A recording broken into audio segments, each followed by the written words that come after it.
Hi,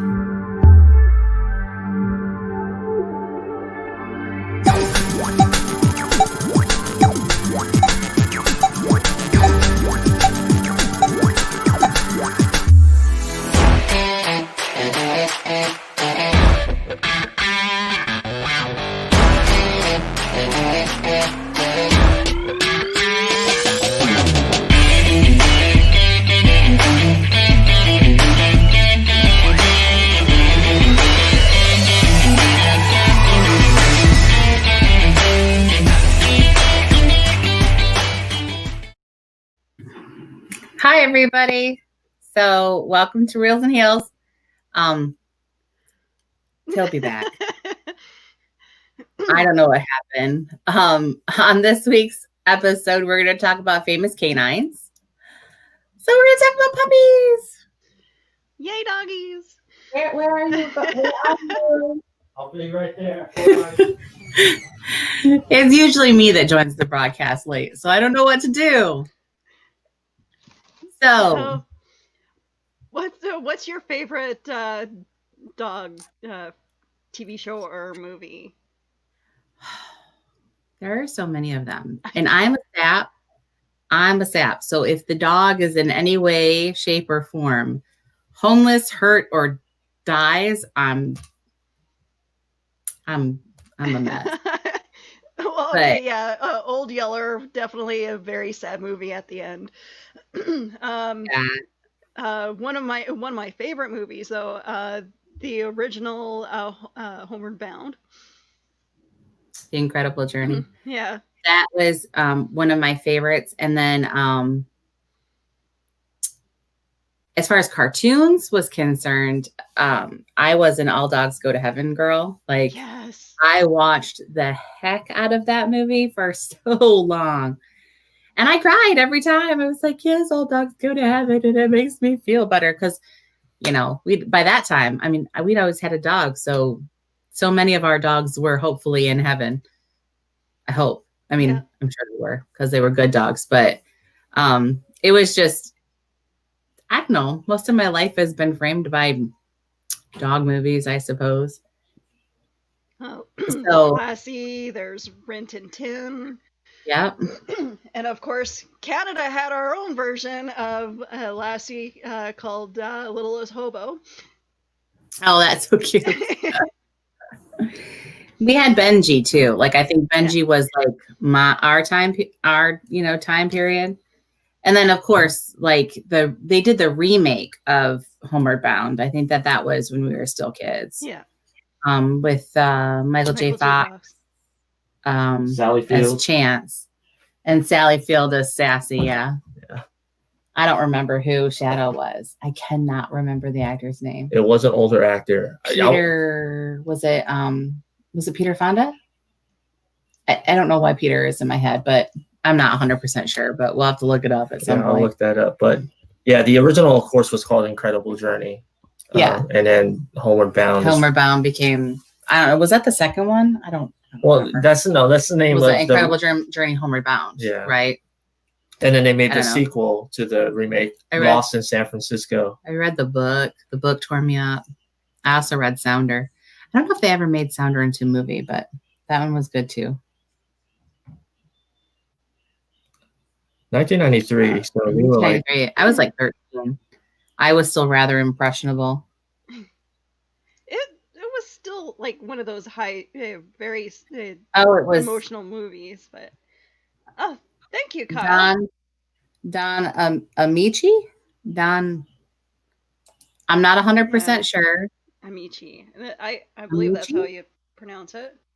Yeah, he was a major radio star in the early 30s. Okay, and then that's why, because his voice was very, very fatherly. Yeah. Mm-hmm. Like, if that makes sense. Oh, he was in Cocoon. Oh, okay. Okay. I didn't. All right, well, that kind of makes a little bit more sense because I don't remember his face, but I know his voice. So that's probably why. But Dante's Inferno. He was in everything. Wow, he was huge in the 30s. Three Musketeers. So yeah, I don't know. Well, that one definitely was a good one. A lot of like animated stuff too. What was your favorite, Willow? Oh, out of the cartoon movies? Well, either one. Well, All Dogs Go to Heaven was definitely a really good one.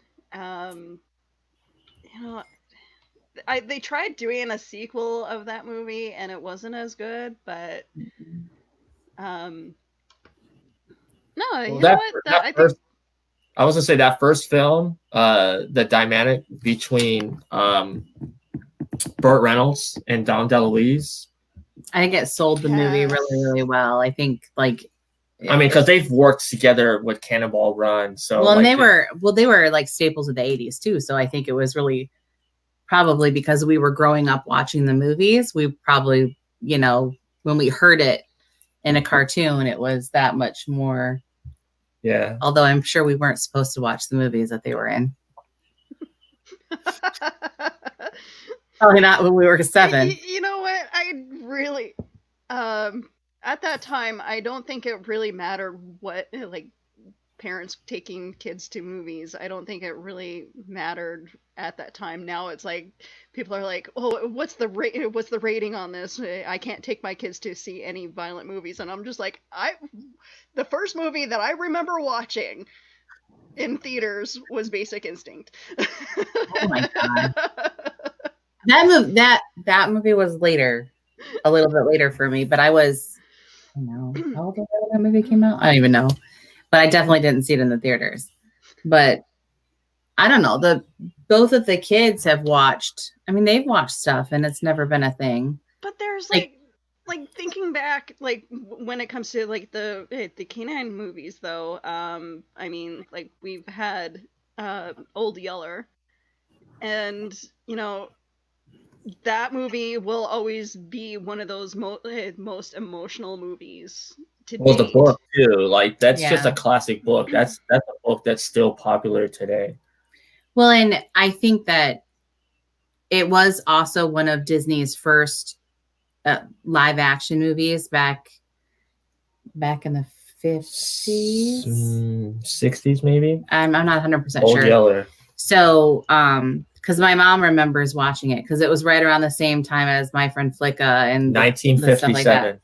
So like, and I remember it was in color, but it was that really rustic color. So I think it was probably in black and white before it was in color.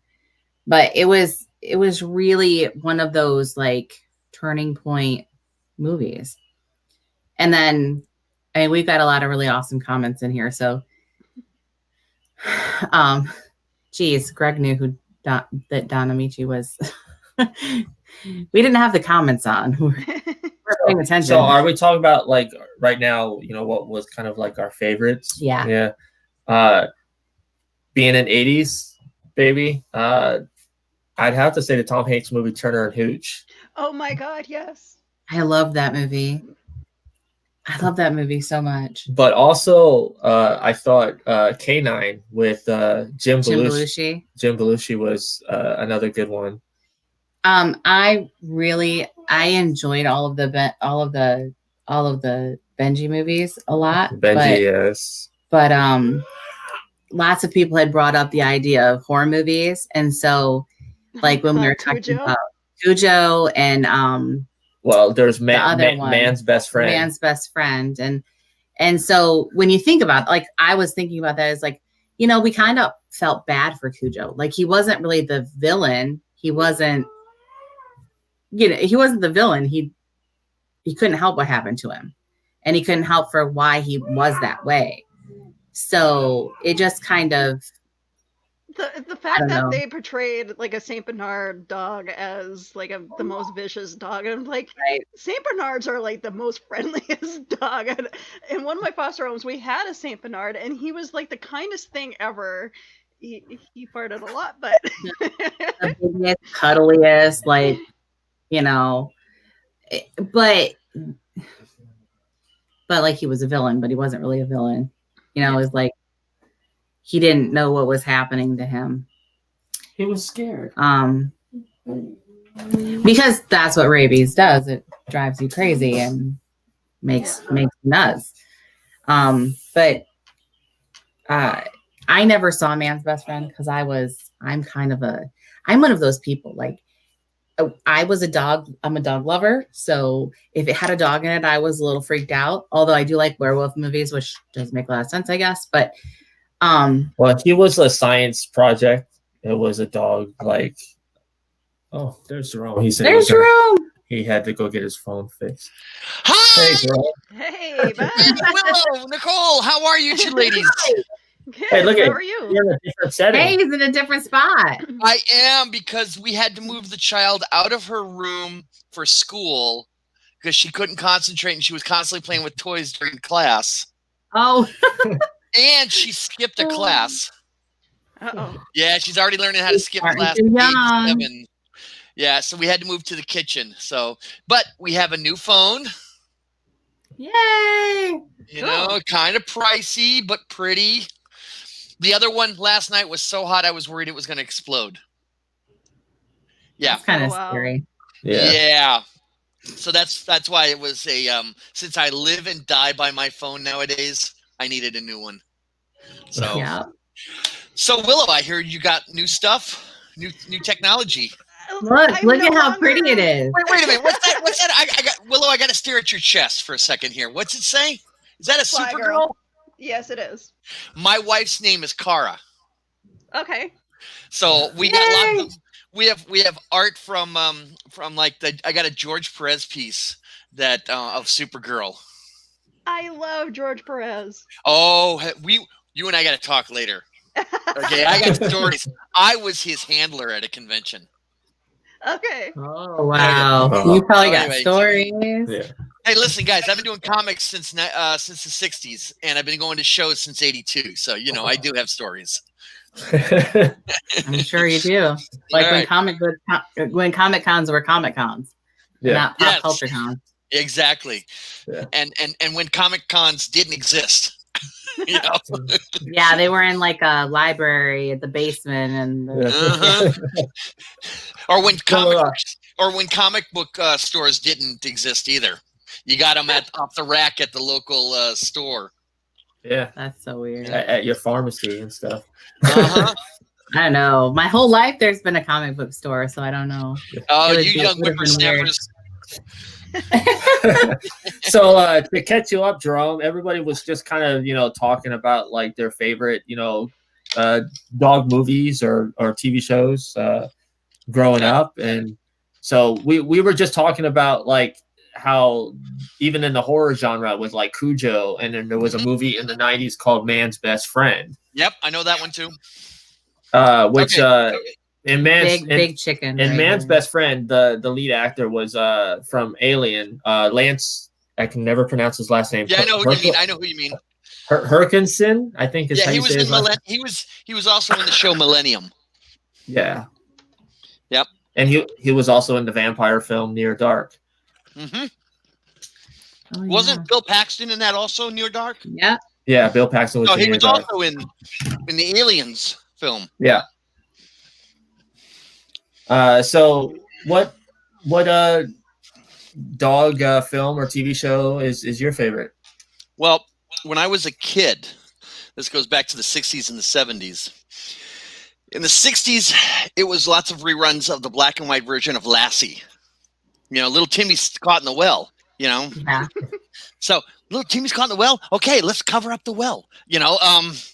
So there was that, and then there were two really big critters in the 70s. Okay, one was Benji. I don't know how many of you remember Benji. I remember Benji. Small, ugly little dog that I wanted to drop kick across the town. Okay, I mean it was just too much cuteness for anyone to like. I mean, really, you couldn't help but fall in love, and then after a while, you grew to hate that damn dog.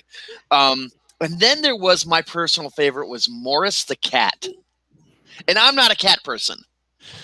And basically, he was this arrogant, almost Garfield-like cat and it was a cat food commercial and he was super popular in the 70s. And think of Grumpy Cat with more of an attitude. Yeah. Okay. So those are the ones that I grew up with. There were, I mean, you had the incredible Journey dogs and cat that did that. There Then you had Ren Tin Tin, right? Yeah. Rin Tin Tin was in the 1950s and didn't do a lot of syndicated reruns in the 60s and 70s for some reason. And I think it had to do with the fact that it was an army dog, a German Shepherd. And it's surprising because it had 160 episodes in the show. Mm-hmm. Well, so consider also the time, though. The 60s and the 70s, anything with the military, other than shows like Hogan's Heroes and MASH, were really looked down upon because of Vietnam and what was going on with that. So, if you're a network, you really don't want to risk alienating a major part of audiences. Yeah. True. There were two movies that got a lot of attention in the mid-70s called The Amazing Dobermans. And basically they were these about 5 or 6 Doberman pinchers that were trained to rob banks. Now think about that for a moment. Okay. Trained to rob banks. Okay, hold on. Really Let me write this down. Where can I find these animals? I have no idea. I haven't seen them in ages. Hang on a second. Let me just see if I can find them real quick. But yeah, that was some of those things. Let me a second here. I can't spell this morning. It's been a busy morning. And then The Amazing Dobermans, a 1976 film. Okay. It's on Wikipedia. Let's see here. It was a trilogy. All right, there was a trilogy of films. I only saw 2 of them. There was the Doberman Gang in 72, the Daring Dobermans in 73, and the Amazing Dobermans in 76. Huh. Yeah. Okay. Now the 72, 73 ones, those actually got a lot of press in my elementary and junior high school. We all loved those because, having dogs rob banks is really cool, All right. So everyone in the chat, if you need some money, buy a Doberman and you can easily train them to rob banks. It took some serious planning on that though. Wow. Yeah. But the beauty of that is, the beauty of having the dogs rob the banks is that you can't get identified. Unless somebody sees you with the dogs, right? Well, that's true. But the dogs usually were out in the California desert was the rendezvous. So I could just see now when the detectives are interviewing people. Yeah, did you see what they look like? Yeah, they were. Like black and brown, and they had about knee high, pointy ears. Yeah. So there was that. In 78, 79, there was Muffy. Now, how many of you know Muffy? Muffy was the dog on Battlestar Galactica. Yes. Okay. The Daggett was originally a dog. Got killed in the pilot film. Then they made a robot version of him, which was actually a monkey in the suit, and the monkey hated the outfit. Oh my gosh! Wow. Okay, so those are some of the critters from my childhood. Yeah. Well, I'm sure this is from your childhood too. Well, hold on. Yeah, Garfield was created. Garfield showed up. Garfield showed up really became popular in the early 80s. Okay. Yeah. And Garfield. The original voice of Garfield was the guy who played the doorman, and you never saw him. You know how who's the guy on Home Improvement whose face you never see? Wilson. Wilson. Well, they had a character similar, only he talked through their door intercom, that he was the door. Carlton the doorman was the guy who played Garfield, and so nobody ever got to see the guy who did the voice acting of that, and that was back in the yeah. Now, also, if you're going to talk cartoon stuff, you had. Well, I was going to say, Garfield's friend was Odie. Odie. Mm-hmm. Mm-hmm. Who was gave Odie such a hard time. Mm-hmm. And who was the cute kitten? Normal. Normal. Nermal. Very good. Now, Garfield used to like kind of kick her around too because she was annoying. oh no, because she was too cute. Nobody should be that cute, is what his whole idea was. Okay, wait a minute. So Garfield got real popular. There were like, and basically with toys everywhere, including toys that stuffies that were stuck to car windows. Yeah. Okay? And people were stealing those, by the way, just so you know that. People were breaking in. The only thing stolen was the Garfield stuffy. Yeah, I know. Weird. The world is full of weird people. So cartoon-wise, though, and I'd have to bring this up on my show later on. So they had Garfield, and Garfield would do sometimes primetime movies or whatever. Then you'd also get the primetime show, the Saturday morning cartoon and all that. But there was a competitor cat out there called Heathcliff. Yes. Mm-hmm. Okay. Now, and that was, and Heathcliff had his own strip also. Well, the dogs couldn't be outdone. I mean, them's a fighting words. So there was Marmaduke. Marmaduke, yeah. Yeah. Okay. I love Marmaduke. Which they turned into a live action film. I think like in 2013 or something like that. Really, I didn't see it, but Marmaduke was based off of a Disney film. Is what I read. Now I don't know how true that is. There was a Disney film called the Outrageous Dachshund or something like that, where basically what happened was the runt of a Great Dane litter was transferred to a Dachshund's litter so that it would live. And for some reason, this Great Dane kept thinking he was a Dachshund. Yeah, it wasn't because like Disney's go-to actor at that time was Dean Jones. Was Dean Jones in that? That's what I got to check here. Hang on a second here. I didn't have time to prep for the show today, so that's all right. Because Dean Jones was like in Herbie. He was in. I mean, he was in all those movies. Yeah, that's what I'm checking now. Astro was a Great Dane. Dynamite, Elmer, Bat Hound. Let's see here. Mascots, military film. Here we go. Oliver. Nope, I got to look it up here. Hang on a second here. Yeah, it's like I said. I had to. You got me this morning after I was doing things here, so I haven't had a chance to do a whole lot of. Scooby-Doo was a great name too. Yes, he was. Yeah. All right, I can't find it, but yeah, I think it was a Dean Jones film, but I'd have to check. So yeah. Well, speaking of Dean Jones, he did the Shaggy DA. Yes, he did. He was also, I think, in the original black and white Shaggy Dog. Yes. Okay, which was a sheepdog. Let me just look that up real quick here. Yeah. Which in the 90s was remade by Tim Allen. Yes, it was. And I thought that was a decent remake. I liked that one, but I was a huge fan of the first one anyway. It's like when I was a kid, I would sit and watch it. I mean, Tim Allen though was like he was the guy. Yeah, well, in that time period, yeah. Right. It's really sad. Like when I was a kid, I watched all these movies. It's like I surely didn't have a life back then, and the TV must have been my babysitter because seriously, I watched so much. My mom gives me a hard time now about it too. She's like, "You didn't watch that much TV." I'm like, "Clearly, I did." In the 90s, there was also a TV show of the same style as a man becoming a dog. It was around the same time as Wishbone, and I cannot remember for the life of me what the name of that show was. But well, I got one for you that was really horrible. Okay. Friday nights was usually where networks would have to fill something, but it was the trash they would throw there. Okay, because the belief was even the nerds went out on Friday night. That's why Star Trek got moved to Friday nights on 10 o'clock. Was that thinking we got to find a reason to cancel it?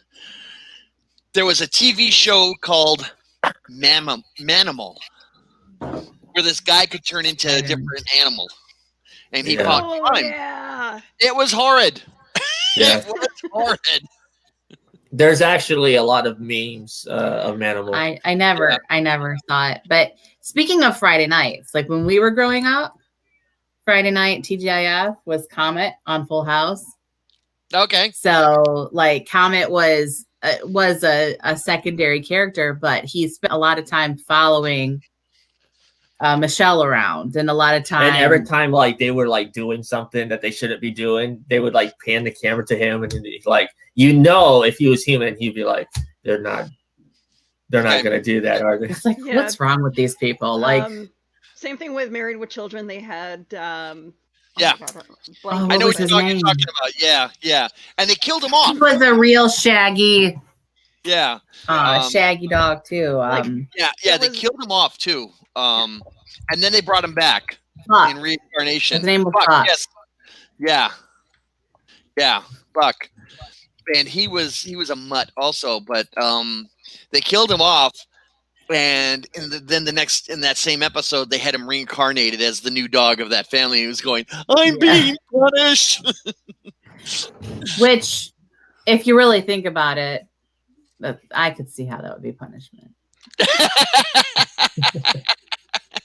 Because the dog really was the smartest thing in the entire house. Yeah, he was. He was indeed. What was the most famous cat of the 1990s? Famous cat of the 1990s. Famous cat. God, in the 1990s, I don't know. Big TV show.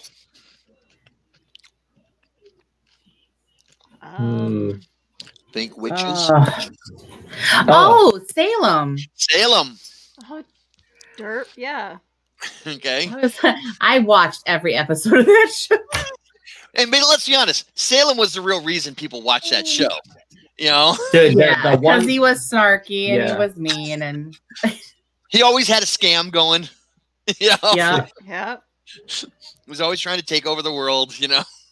So there's actually on YouTube, there's actually a series of collections for each season of Salem. So it's Salem, just the Salem parts. Just the Salem parts. I love it. You know? And what's funny is when they redid the Chilling Adventures of Sabrina on Netflix, they didn't make Salem like he was in the show. They basically split him into two. The guy that lives with them is the human version of what Salem did, you know, trying to take over the world. And Salem the cat is actually her familiar, which is some demon that, you know, basically took the cat form as her familiar, and only she can talk to it. Which I think, you know, they missed out on so much fun they could do. I'm sorry, I cannot watch that show. The acting is freaking terrible. Yeah, but there's some serious eye candy. Wait, are you I do like the Netflix show. I think probably the best actor in the whole damn show is the brother or uncle or whoever it is. Mm-hmm. I think he's probably the best actor, and he's playing the zaniest character on the thing. But like the girls at the school and stuff, I think that's they're a little trite. I like the ants. The fact that one ant is always killing the other one. You know, it's very, very Cain and Abel. You know. Well, and it's very much like the original too, really, because they would always kind of like fight with each other. They just try to kill each other, but for me, it's you have a bunch of dramatic actors trying to upstage each other, and to me, it feels like watching a high school play with a bunch of shitty actors. Yeah, I understand. Sorry, new phone. Not the worst thing that's come out of remakes. There have been some bad ones, but okay. Here's another one. Who's the most famous critter of them all? Okay, there's two of them. That one has a song after it. Okay, and then there's another one that got a lunar module named after it. Well, the critter. I gave you the hint for the first one with the song, and when I asked you the question. Well, there's a couple that are coming to my mind. I mean, it's not. It's actually the most popular IP, just not the biggest moneymaker, and that's Winnie the Pooh. Winnie the Pooh is popular, but there's two other things here in the States that are even more popular. Now, you've sung this song at Christmas time. Oh, Rudolph the Red-Nosed Reindeer. There you go. Rudolph is incredibly popular. Think about how long that's been around. Okay. Yeah, Think about 19. And you watch that stupid wooden puppet animation every year, don't you? Okay. Okay. Now the other one is a dog that lives on top of his doghouse. Snoopy. Snoopy. I love Snoopy got a lunar module named after him. That's Okay. right. Okay, Apollo 9 was, it's either 9 or 10, was the lunar module was Snoopy, and the command module was Charlie Brown. Yeah. And how many specials have we all grown up watching, especially the Christmas specials? Well, and how many of them do we wait all year to watch? Not me. 'Cause I've got them on DVD. I do. I have them on DVD too, but I still watch it on TV every year because it's Well, we always watch the Thanksgiving one, the Halloween one, and then the Christmas one. But I also love the one where they go camping and they're like, what's the name of that one? I can't remember the name. But they're like doing the canoe races. Yeah. Down I can't remember the name of it either, but then my favorite one is the Great Pumpkin. I will always, because Halloween is my favorite holiday, Nicole, and I love October. Did Willow and Nicole and Brian, did you guys not see the pictures I posted on my Facebook page of my daughter and my wife going and picking up pumpkins for the pumpkin patch at my house? No. I hadn't seen anything. Oh, you need to go back and look at my pictures. Well, we live in Florida, so like the kids, every time they see pumpkins at the grocery store or whatever, and they're like, "Mom, can we go to Harvest Holler and pick out our pumpkins?" And I'm like, "No, not until like the Tuesday before Halloween, because they'll be rotten before." Well, that's half the fun. Not if they rot before Halloween, like. Oh, absolutely! You cut the jack-o'-lantern. You get the throwaway little light that flickers like a candle inside, and as it rots, it gets more and more disgusting with the lights in it, and it's horrifying, and it's perfect for Halloween. And then when you go to pick it up, it liquefies in your hand. No. You're in Florida, so you don't know this one. You get out your snow shovel and just scoop it up and toss it away. Okay, we're in Florida, so we don't have a snow shovel. That's a problem. Then you get something, flat, like, whatever. But, Well, so maybe drone is going to be like what Garrett did with them. We're going to find that we're going to have a snow shovel mailed to us. I'll see what I can do for you.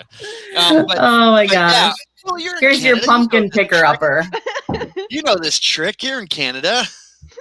I'll do well. Snow shovels are wonderful things, I used to live in Labrador, Canada, so Well, for 25 years, Nicole knew exactly what that meant. Oh yeah.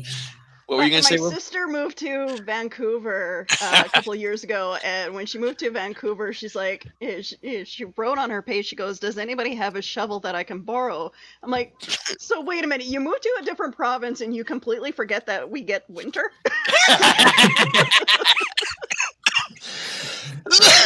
Did anybody mention to her that she could drive down to the local hardware store and buy a shovel?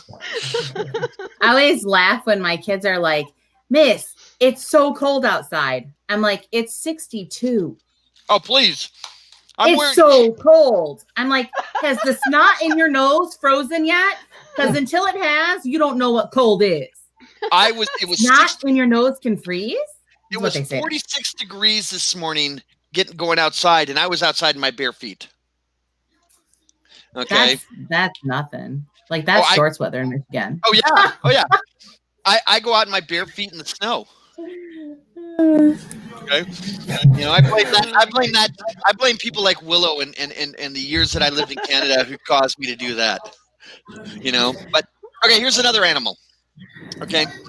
Set the way back to the 1930s and 40s.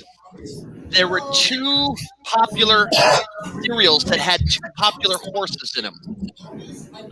Oh. The one would be the Lone Ranger. The Lone Ranger, and what was the horse? Silver. Willow wins that one. And what was the other one? There was another horse. Why am I thinking My friend Flicka. Ed the horse? No. Well, I Ed, was, Mr. Ed. was the 1950s. That was Mr. Ed. Okay, Mr. Ed, right. My Friend Flicka. Oh no, that was Nope, the that 50s was too, the wasn't it? 60s. 60s. Okay. God. There's actually Ramona two, is but there. I'm thinking of the Western one. Now, here's a hint: the horse died, and the owner had him stuffed. Oh my God! This. I can't All think of it. I can't. Let's see if anybody in the chat knows. Yeah, I'm not even seeing anything in the chat. Oh, that's why I'm on the wrong chat. Exactly how I felt. Wow, Greg lived in Michigan. I'm sorry to hear that. Okay. All right. Can't be all that bad. I was made in Michigan, so. I was made in Western New York, so you know. All right, the answer is Trigger. Oh, okay. That's Roy right. Rogers. Okay. Yeah. Now I would have let you go by with Black Beauty and the Elizabeth Taylor film. I mean, not Black Beauty. That was Elizabeth Taylor. That was that was National Velvet, and that was a popular one. I didn't even. Okay. Well, So there was also another book that was turned into a film, Black Stallion. Black Stallion also. Yeah. Yep. A lot of horse films and movies because horses are somewhat easy to train compared to dogs and cats. Okay. Yeah. Well, and I think because of a lot of the things that were transitioning in the 50s too, like horses were still a mainstay in Hollywood. Like they were a lot easier to keep. Well, in the 1950s, and they lasted a lot longer. Yeah, in the 1950s, you were still doing westerns on TV. Mm-hmm. You know, Gunsmoke, Wild Wild West, Rawhide, right? You know, Bonanza, like that. Bonanza, Big Valley. You know, so I gotta say, if we're talking about horses, my favorite movie has to do horses are part of it. Is The Man from Snowy River. Yep, there you go. Yeah. What's the one they just did with the guy from Lord of the Rings about the race in the desert? Hidalgo. Oh yeah. Hidalgo, yeah. I love that movie. And Viggo Mortensen, who was the lead in that, bought the horse from the people, and he now owns Hidalgo, the horse that he used. That's awesome. Secretariat was also a good movie. Oh, that's nothing compared to. Go watch that last race in for real on YouTube. That's an amazing last race. 23 lengths. Yeah. Like what did you think of the Tobey Maguire Seabiscuit movie? That was cute. I liked it. I had no problem with it. I read the book before I'd seen the movie because I'd been given the book on tape as a gift for something I did at Barnes & Noble. I think there was a lot missing, but you can't really get into some of the stuff that they deal with. They didn't really in the movie get into the fact that Seabiscuit was kind of a lame horse. The way he moved, his front hoof kind of, instead of going forward and back, his hoof had to go around because of a damage to the shoulder. And that's why people thought he couldn't run. And he was a West Coast horse, so he couldn't make it to the Triple Crown race. Yeah. Since we're on horses right now, I need to bring this comment up. The Steven Spielberg movie, War Horse. I haven't seen that one, I'll be honest. My wife said it was pretty good. I mean, it's Spielberg. But you got to remember, though, horses were originally designed as part of war, like like in that movie. Mm-hmm. We used them as the 7th Cavalry in the Old West, and got destroyed at Little Bighorn. The only survivor on the American side was a horse. Okay, they made a movie about it. You had cavalry charges at things like Waterloo. They talked about them. Look at Ben-Hur. And the use of horses and how the horses were destroyed in a lot of these things. They were weapons of war. They were transportation.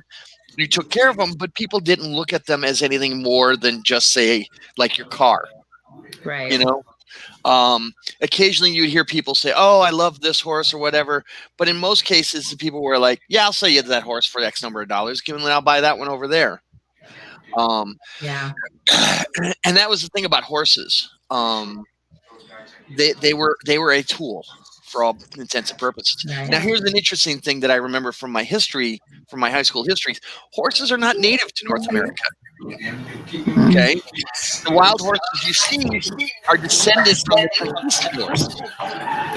See, the conquistadors brought the horses to the Americas to look for the fountain of youth, the 7 cities of gold, destroy the Aztecs and the Mayans.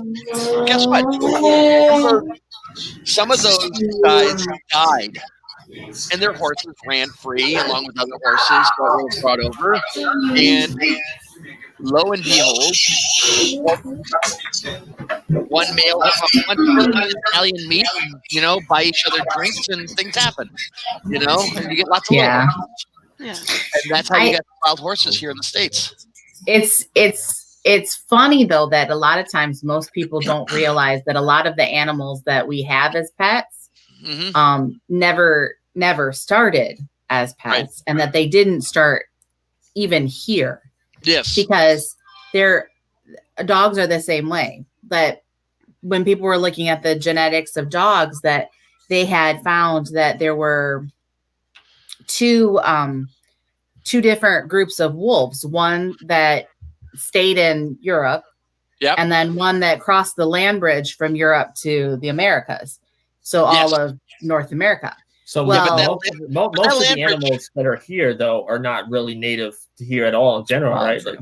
Right. But like those dogs that came over here genetically, they were wolves, but the wolves that came over here are genetically similar. There's no genetic difference between the two.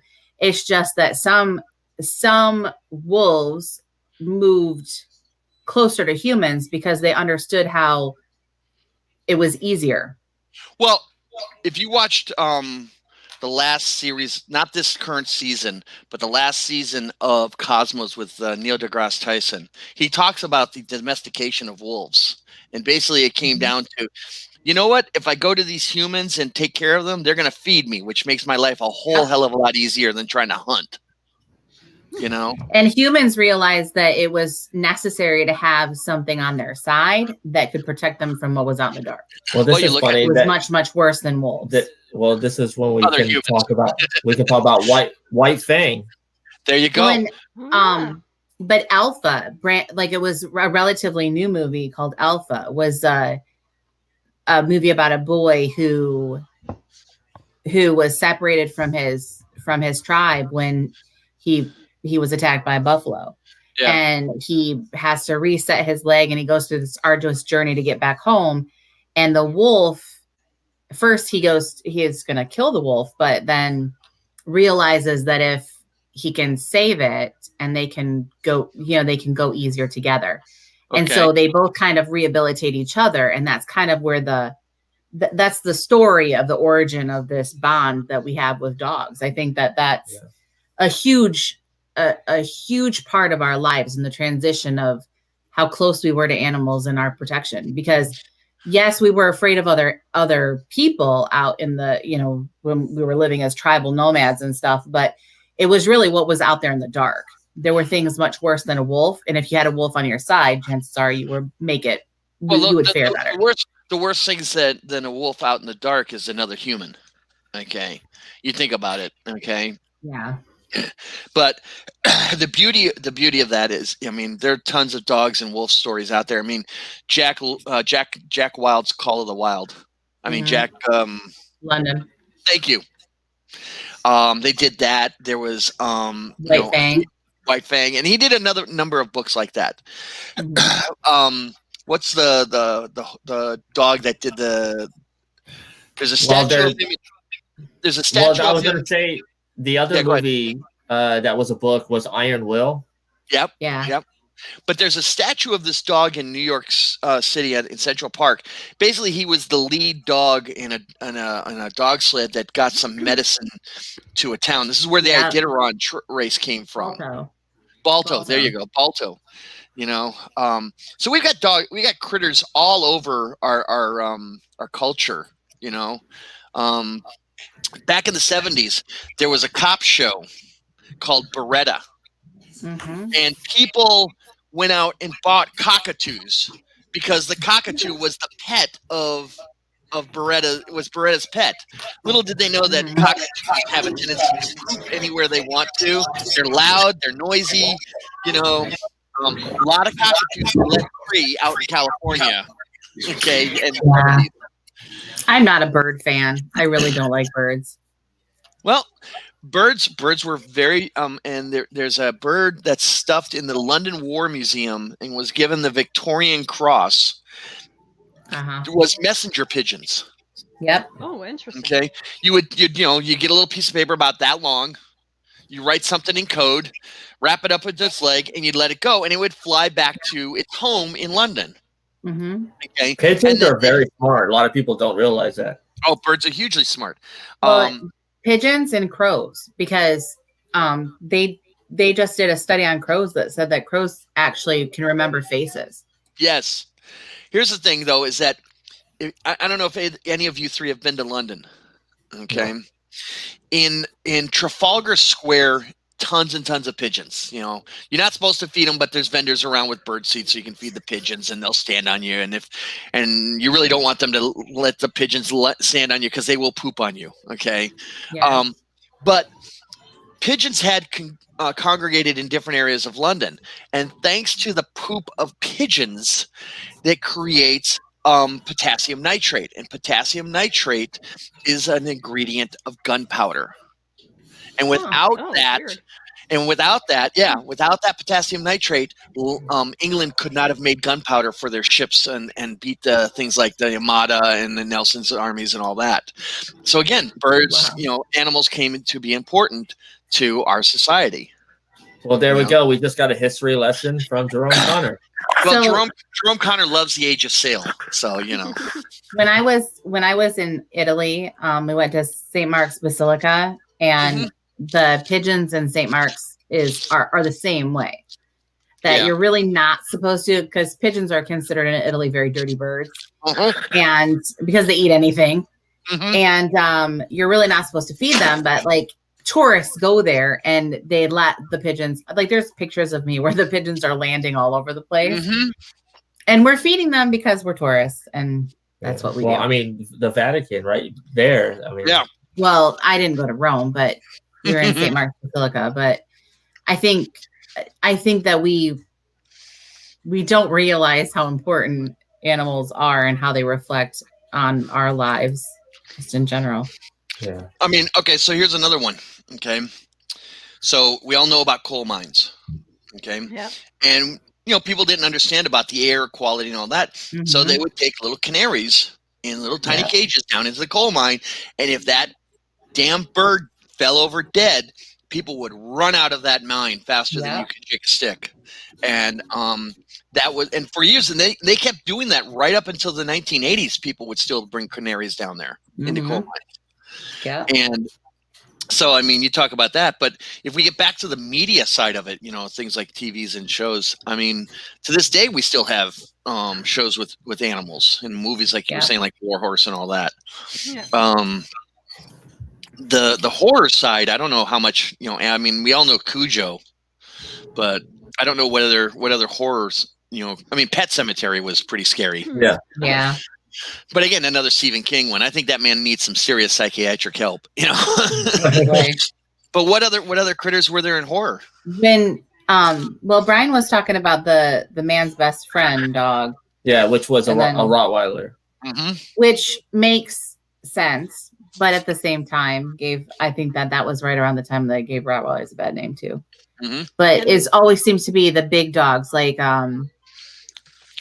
same thing with Resident Evil. Like they had like the Dobermans. Yeah. Zombie Dobermans. So it was like somebody in the chat, they were talking about the Beast from the Sandlot and Chomper from no, it was Chopper. Was it Chopper or Chomper?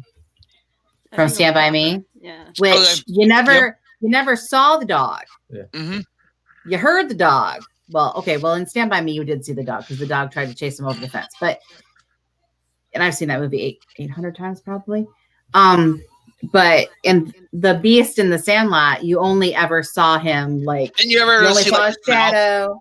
his mouth, with the teeth? You didn't see his mouth. You saw the shadow. Yeah, Okay. until they went over the Until they went over the fence to get the ball, and then they were like, "This really isn't all that big of a dog," and he was actually not that mean. He just wanted to kiss him.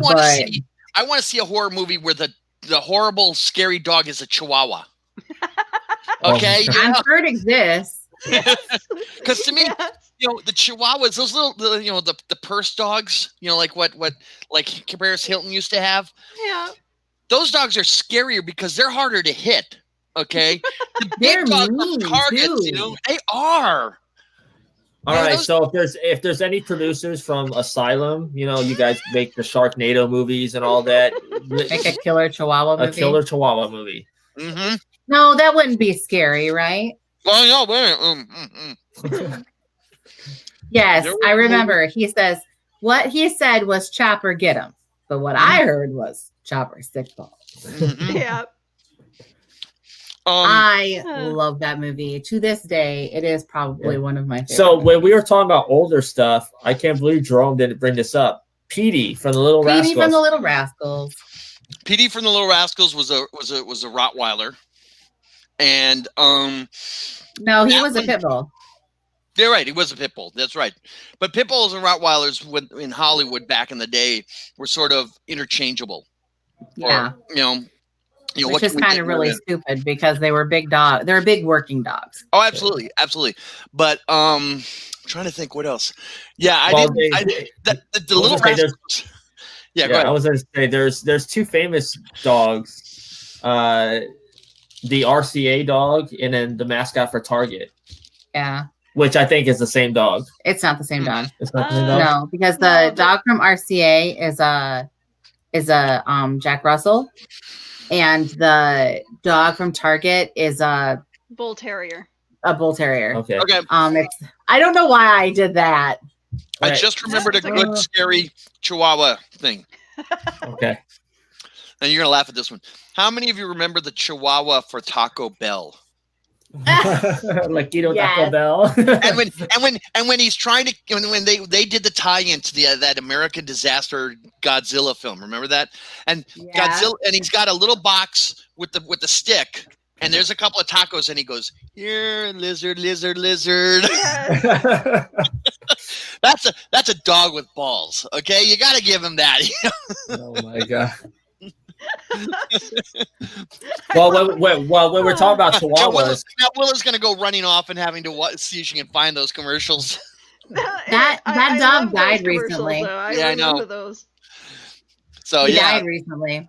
Yeah, we're talking about Chihuahuas. What about the George Lopez Disney movie where he's the voice of the Chihuahua? Beverly Hills Chihuahua. Yeah, Beverly Hills Chihuahua. I enjoyed that movie too, but I enjoyed all the Air Buddy movies too. It was like, it's Air Bud. Yeah, Terry, there you go. Well, how about Bruiser from Legally Blonde? Bruiser was her Chihuahua. Yeah, but that dog was smarter than most of the people in that film. Truthfully, yes. Okay. Well, Einstein from Back to the Future. That's the whole point, Pennyworth. Okay, is how can you make a horror movie with a Chihuahua and the dog you can easily drop kick over the house? That's the point. You got to figure out a way to make that dog scary. Those things are freaking. They're chew toys. Okay, if they could make a horror movie, they're ankle biters about beavers that turn into zombies. What? Wait a minute. Where did I miss this one? It's called Zombeaver. Wow. Okay. Apparently, look it up. On Amazon Prime, right? It's on Amazon Prime instead.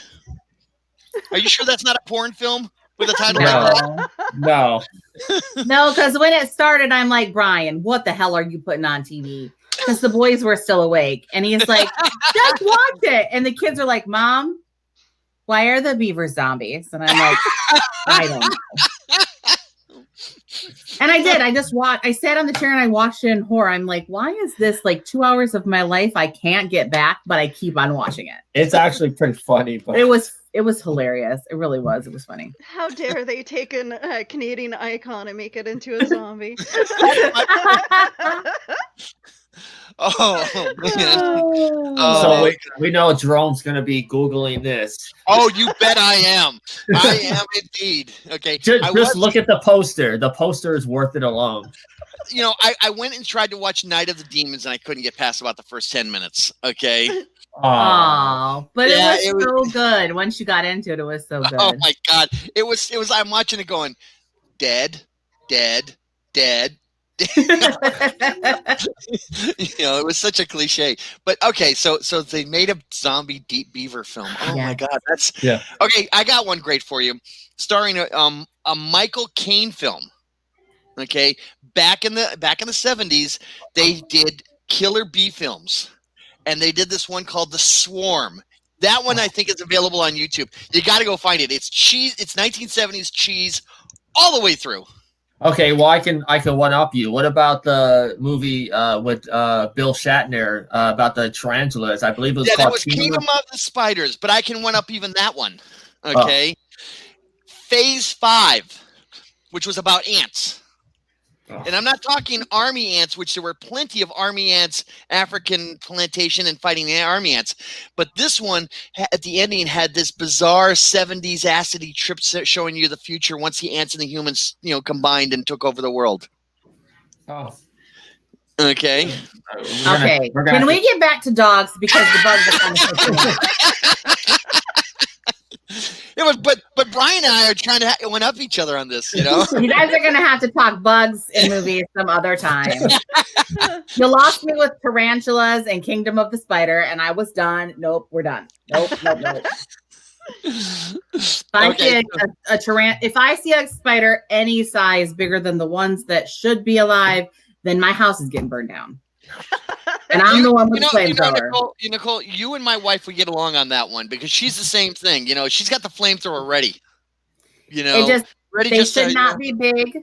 They should not be hairy. They should not be the size of a dinner plate. How did you about spiders, right? Yeah. Aren't there pretty vicious spiders down in Florida? Aren't there vicious spiders down in Florida? Well, I think Black Widow's a little tiny spider, isn't it?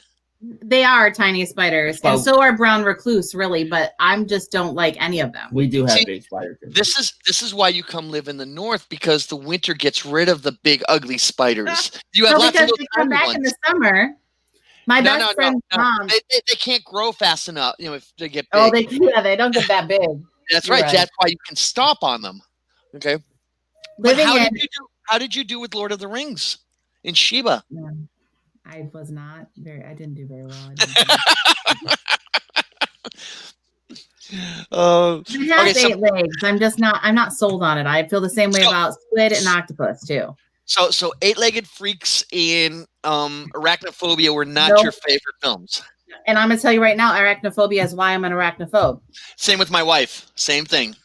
You tried to kill the spiders and you lit one on fire and it jumped. I'm done. Like now. Yeah, but he takes the nail gun and I love the nail gun. That was a great idea. Can I just say one thing about arachnophobia is that John Goodman stole that movie. Yes, he did. He was the best part of that movie. I just gotta say, John Goodman is an underrated actor. Yeah. All right. Big Lebowski. I love him in The Big Lebowski. Yes. Set the way back. Anyways, back to dogs. I want you to go to the way back now. This one's going to be hard. This is a children's film. Okay, and it was from Britain. And it was called Digby, the World's Largest Dog. Okay. And it's very, very 1960s, late 1960s. Scientists in some British thing has come up with a growth formula to make plants grow really big.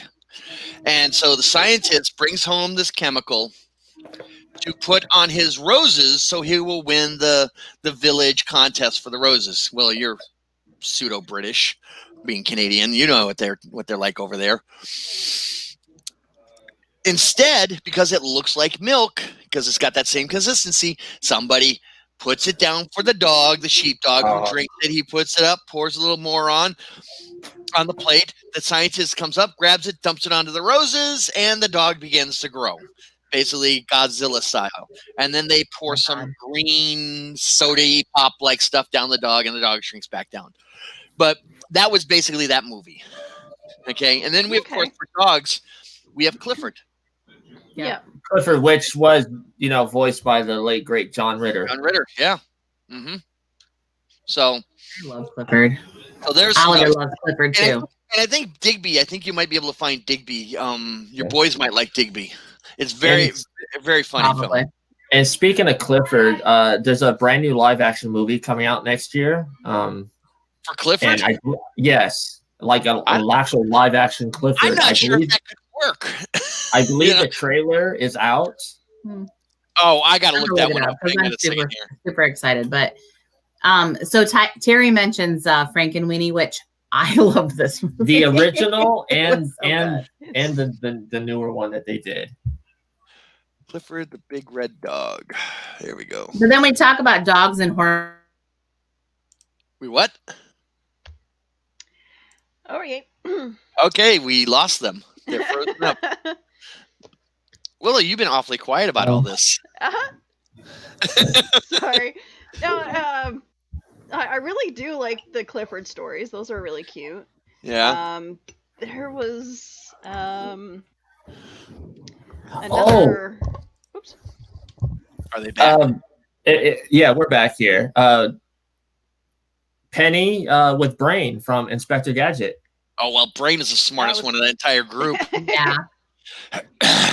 But when we're talking like dogs, I cannot remember the name of this dog. Is Punky Brewster's dog? I don't remember Punky Brewster's dog. Never a fan of Punky. You said that before. Sandy and Annie. Mm-hmm. Yeah, Sandy goes all the way back to the Great Depression. Okay. Mm-hmm.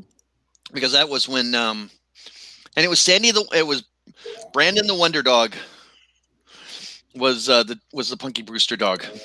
Okay. Yeah, Sandy has a long history with Little Orphan Annie.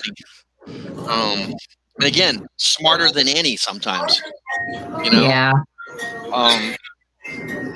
When we think about the dogs that always found a way to sneak around so the kid could always keep them, like in Hotel for Dogs and a bunch of other movies where the dog had to like sneak around. Mm-hmm. But when I was a kid, Wishbone was on PBS, and he would go and have adventures to history and have adventures into history and into like literature and stuff. Yep. And so he was one of my favorites. That was a really cute show. It was a Canadian show. Which one was this? Wishbone. Never watched it. It was a show about a Jack Russell Terrier. And Wishbone is still on in 2020. Okay, so here's one. Yeah. Okay, that's changed over the years.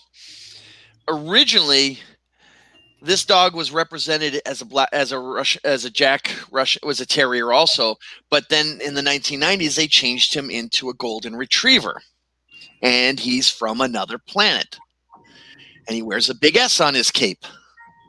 Crypto was originally a terrier. If you go back and look at the cartoons and the drawings, and then for the 90s they turned him into a golden retriever. Okay, and here's another one. Okay, and I gotta look this one up. Hang on a second here. What was the Supergirl's horse? Oh, I don't remember. She had a horse. Supergirl. Oh my god. Apparently, I need to read more comics. Well, okay. Yeah, we won't get into that relationship. Comet. Okay, now let's get into the weird factor of Comet and Supergirl. Okay, there's a story where Comet gets a wish. Comet wants to be human. Comet realizes he's been turned into human. Well, horses don't wear clothes, so he takes the name Bill and whatever his name was, and he steals some clothes, and the clothes were from a thief.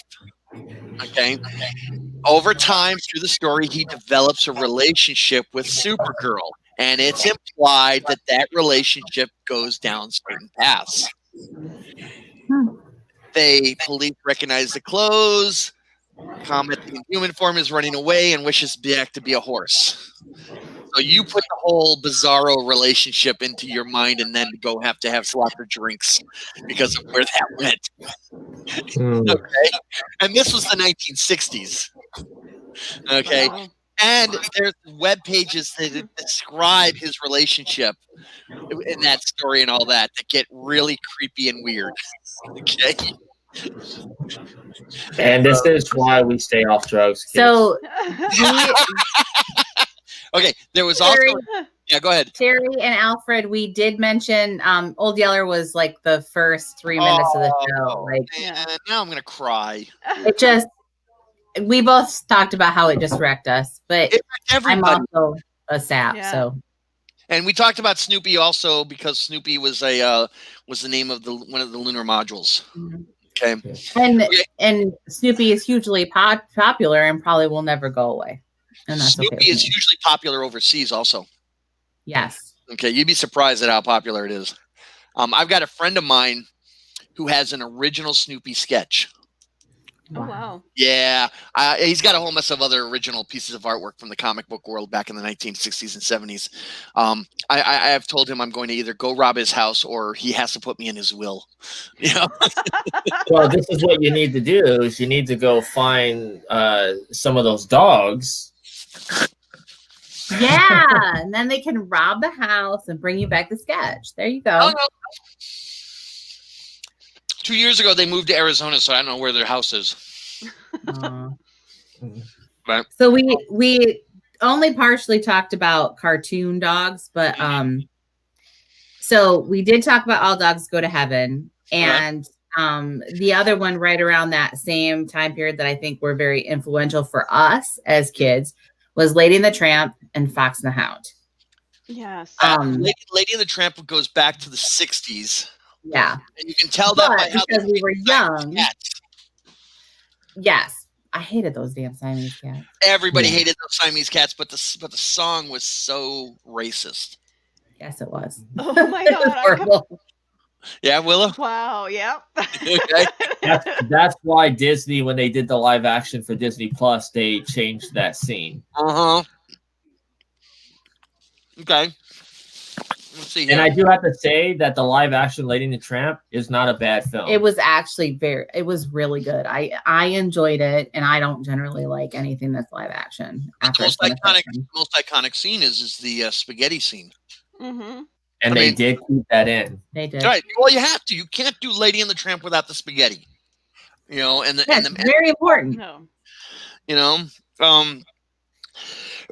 I do have to make a quick reference to Dodger from Oliver and Company, voiced by the great Billy Joel.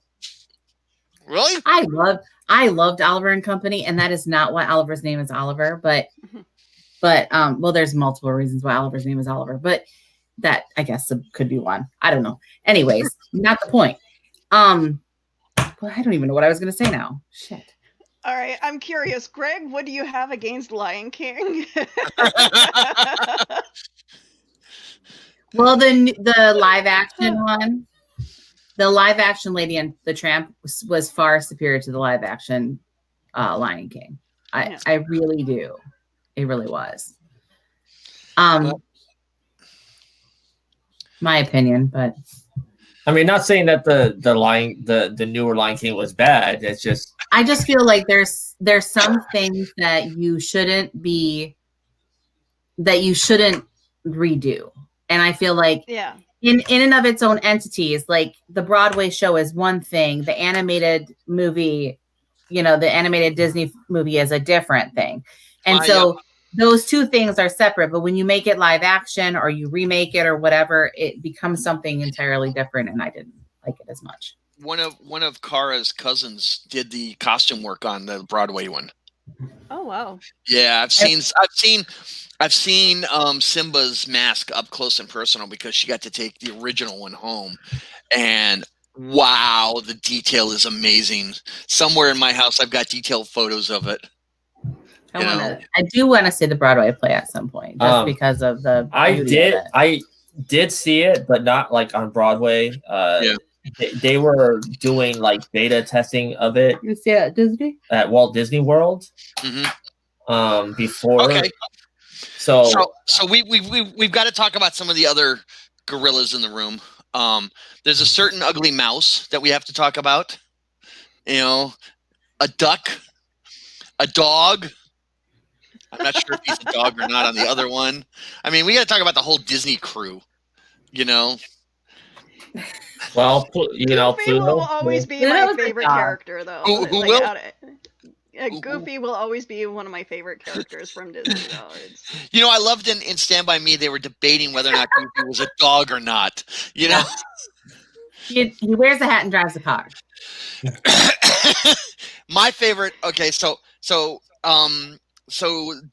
Mickey was fairly popular with the shorts in the 1940s, 50s, so on up until, and then in the 50s you had the Mickey Mouse Club and whatever. But then in the 90s, they came out with these shows called the Disney Afternoons. Okay, and that's where you got Goof Troop.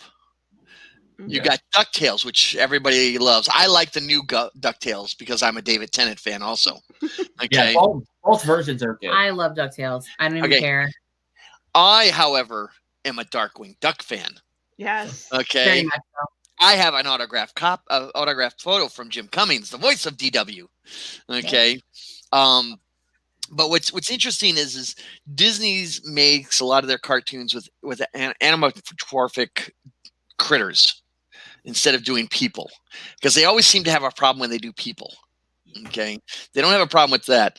Now, in the new DuckTales, there's been at least 2 references to 2 other shows during these seasons.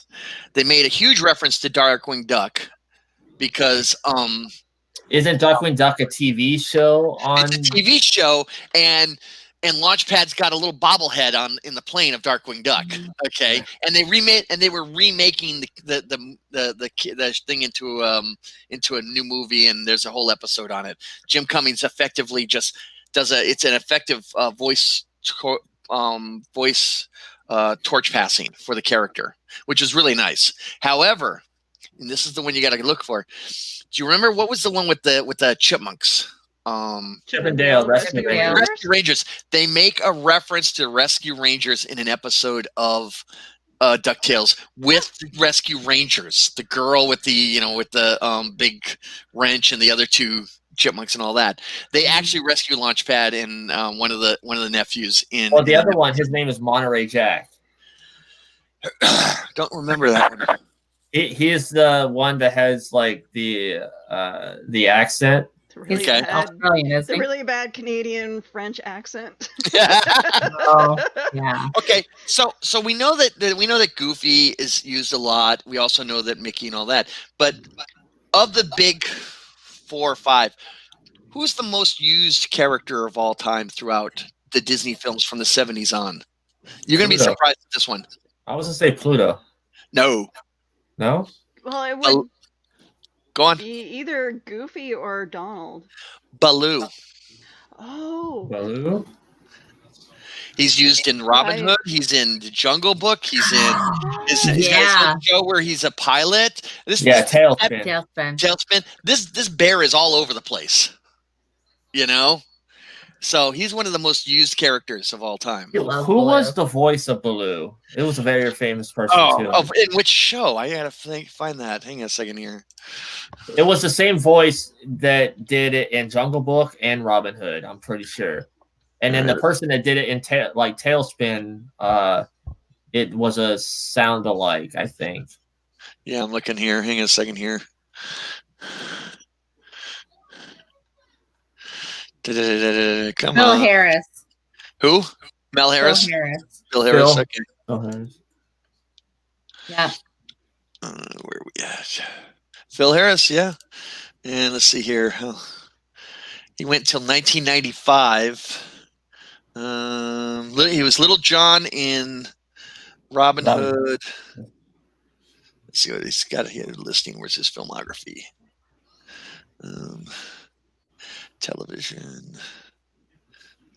Okay, so he did not do Baloo on all of them. He only did it in the Jungle Book. Oh, okay. So let's see here. Yeah, because they came after. Yeah. Because he was the Ed 1967. And Ed Gilbert was in Tailspin. Yeah. Let's see here. Yeah, they've done him in Jungle Book, stage adaptation, Jungle Cubs. There was a live action film for Jungle Book, Tailspin. Let's see here. He was in there. Let's see here. But they've also used the similar characters in Robin Hood. Also, if you look at Little John, it was also Baloo. I don't care what they say, Yeah. So there's those. Disney loved using a lot of their critters. But all right, here's another one, celebrating its 80th year. Okay, think about this for a second. What critter is celebrating its 80th year? Are we still talking Disney or outside of Disney? No, outside of Disney. Oh. Ooh. 80 years. I don't know. I don't know. Oh, come on.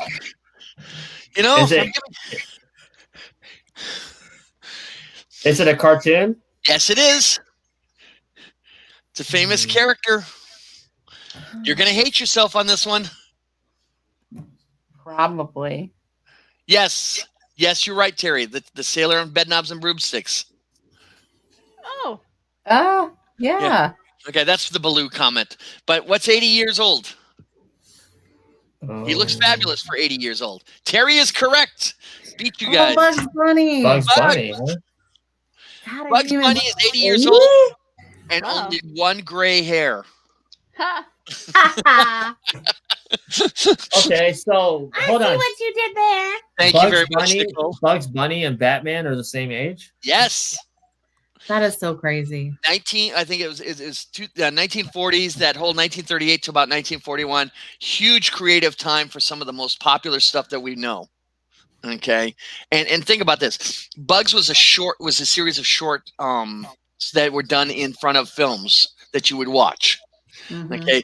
All those great shorts that we know are actually just the intros to a film. Okay. Is it just Bugs Bunny, or were there other characters that were created at the same time? There was Elmer Fudd was around at the same time, but he wasn't the Elmer Fudd you recognize today. He was a lot fatter. Daffy showed up around the same time, but I'm not sure the exact time. But what about Porky? Porky was the same thing because he's the one who did that. Did it. That's all, folks. Okay. Daffy was literally Daffy Duck, and there's a song where he sings that he's Daffy. It looks like rain, so please pass the ketchup. I think it's going to rain. Yes, that's an exact line from the song, Willow. Okay, he's Looney Toony. So there's that. The Roadrunner stuff didn't start until after the war. But again, we're talking, out. That's only where you would see it would be out west. So that's how they got them. There's actual Roadrunners. Personally, I love Wile E. Coyote because he's the great tunnel painter. He never gets credit for his tunnel paintings. There was only one episode where him and Bugs met each other. Wile E. Coyote, genius. Yep. So the Warner Brothers did a lot of them also. Okay. Now fast forward to the 90s. I'm still trying to figure out what critter the Warner kids are. That were locked up in the. I don't think they've ever touched on that. Yeah. You mean the Animaniacs? The Animaniacs are what sort of critter are they? I feel like they may be cats, but I could be. They travel in a pack, but they also, whatever. Okay, and then there's, of course, from the Animaniacs, since we're talking critters, my personal favorite, Pinky and the Brain. Pinky and the Brain. Yes. What are we going to do tonight? Brain, same thing we do every night, Pinky. Try to take over the world. Now, there's a fan theory that basically says it's actually Pinky who's the genius and not Brain, and he's just going along with Brain to keep him in line, because it's always Pinky who sabotages the world conquesting stuff. Okay. So I mean, we got critters all over the place. I mean, more than just dogs. You know. Well, it says the running gag throughout the Animaniacs series is the question of what animals, Yep. if any, the Warners are meant to be modeled after. The series other characters are cartoon representations of various animals, such as monkey, birds, mice, squirrels, but the Warners are intentionally left ambiguous. Yep. That's the whole point. So they don't fit into anything. They're just weird. With baloney, with who's which might be why I always identified really well with them. And I'm just happy that the Animaniacs are being brought back in their own. Rob Paulson On Hulu, I think it is. Well, here's my question, okay, and this is one that I've seen recently. Amazon brought back Rocky and Bullwinkle. Okay. Now the art is not the same. I mean, not even close. I really don't care for it. The same with the Sherman and Peabody movie. Mm-hmm. There's just something they're missing from the original. Either an innocence or a lot of nods that got past. They had to work hard to get past censors. That the new stuff just doesn't seem to have that same feel. There's always, you always feel like you're looking at something that was, they tried too hard. That's how I feel about it. Yeah. Sometimes you got to look at the stuff, especially with Rocky and Bullwinkle, and even Animaniacs, which was surprisingly political, by the way. Animaniacs. Mm-hmm. Yeah. They're things of their time. Animaniacs were definitely the 1990s. Man, they made so many references to Bill and Hillary. It was kind of ridiculous. The Rocky and Bullwinkle. So many references to the 1960s. Unless you know those references, you don't have a clue what's going on. Okay. I mean, I was just watching the other day. Seth MacFarlane was actually brought into the TV Hall of Fame. Yeah. And they were talking about Family Guy, which is celebrating its 20th anniversary. But like all the references that Family Guy makes to what's going on in real life. Yeah. Somebody building a bridge in there? Lord only knows. And Willow, you lost the light behind you or something turned off. Oh, no. Weird. You got ghosts? I got fruit fly. There's construction happening here and you have ghosts. Wonderful. So, and that's what worries me about the Animaniacs remake is I'm not sure how that's going to work because the writers were tuned into the culture at the time, and if you get that, well, we want to do Animaniacs but we don't want to be political or offend anybody, then that eliminates right there half your show. Yeah, because there was so much stuff that's offensive in Animaniacs, the whole hello nurse thing, and yeah, well, we allowed it because it was a wink and a nod. Well, and I don't think in the 90s we weren't tuned into all of this stuff, and we weren't overly sensitive about some of the things that we're overly sensitive to now. It was a joke, and that's what it was. It never went further than that. And I think I'm not disputing what you're saying, Nicole. I'm just saying is that with today's audience. Oh, I know, because we get all riled up about dumb stuff now. Well, I'm not disputing that. What I'm saying, though, it's not just that, though, is that there was timing.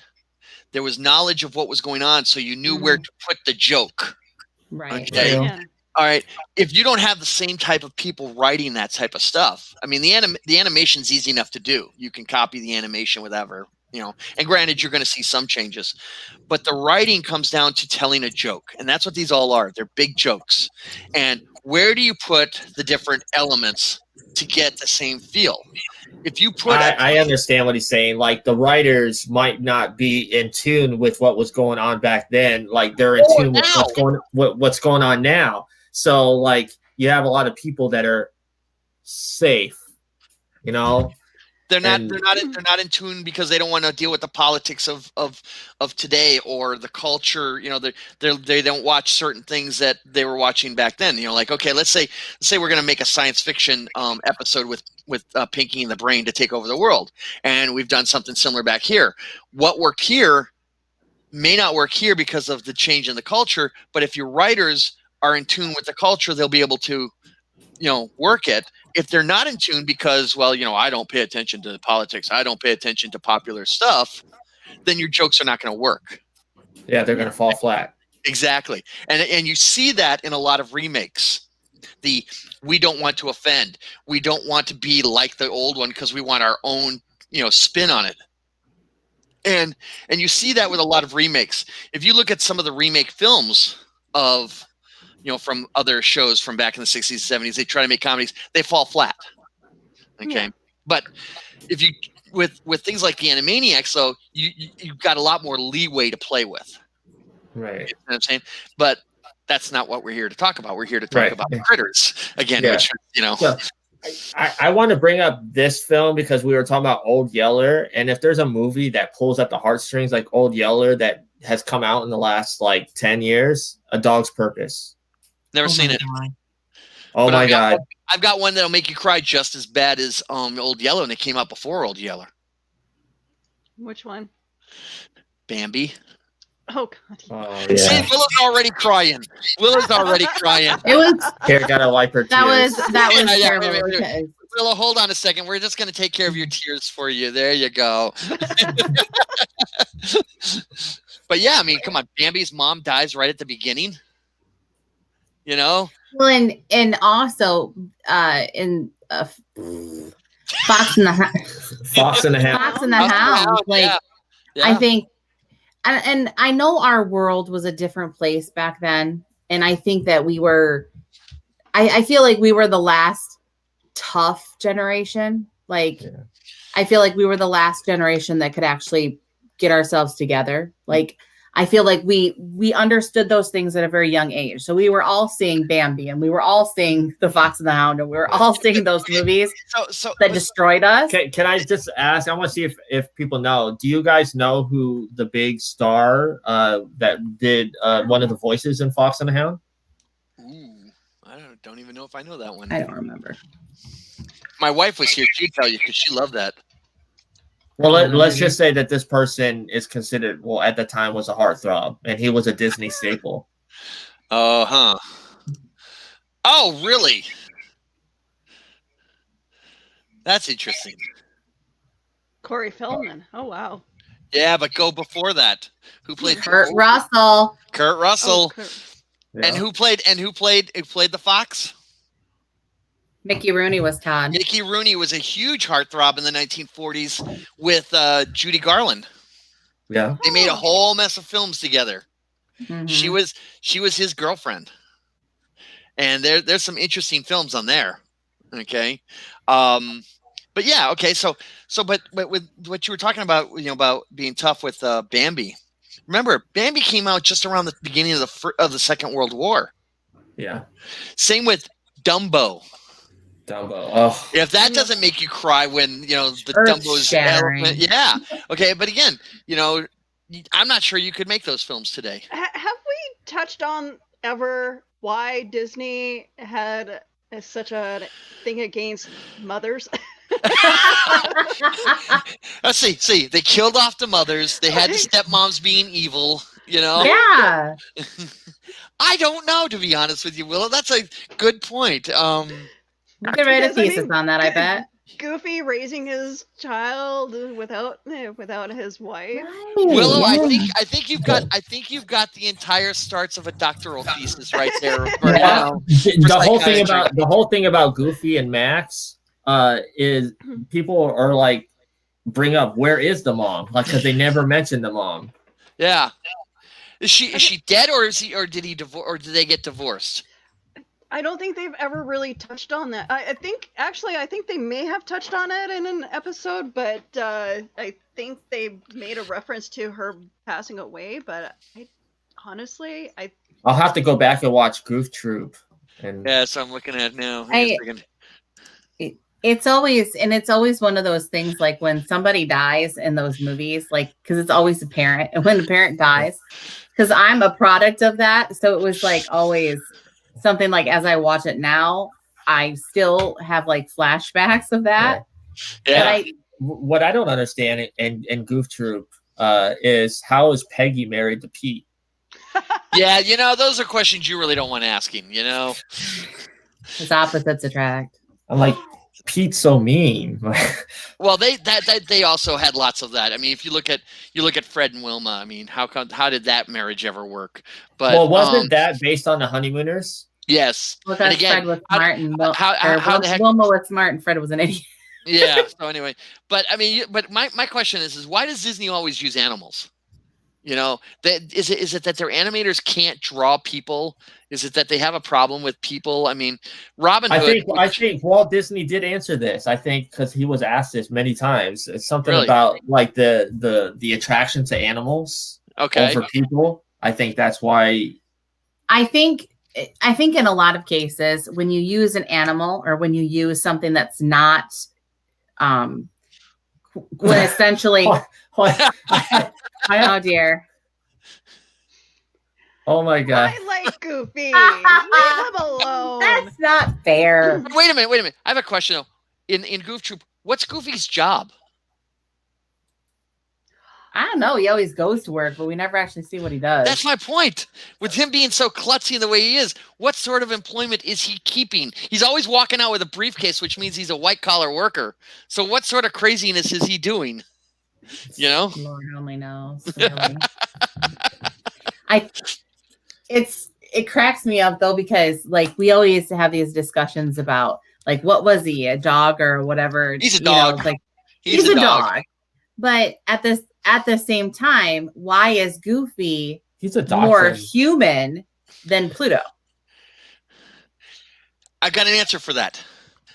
Mad scientist genetic manipulation. Oh, I like it. I think that would work. All right, Jerome, get on the interwebs, and that's your theory. You need to put that out there.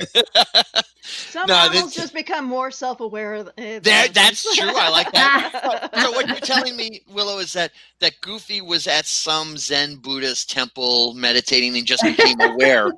I like that one too. Goofy's an aware dog. I think maybe Pluto was just like, it's easier being a dog. And you can't argue with Pluto's logic on that one, You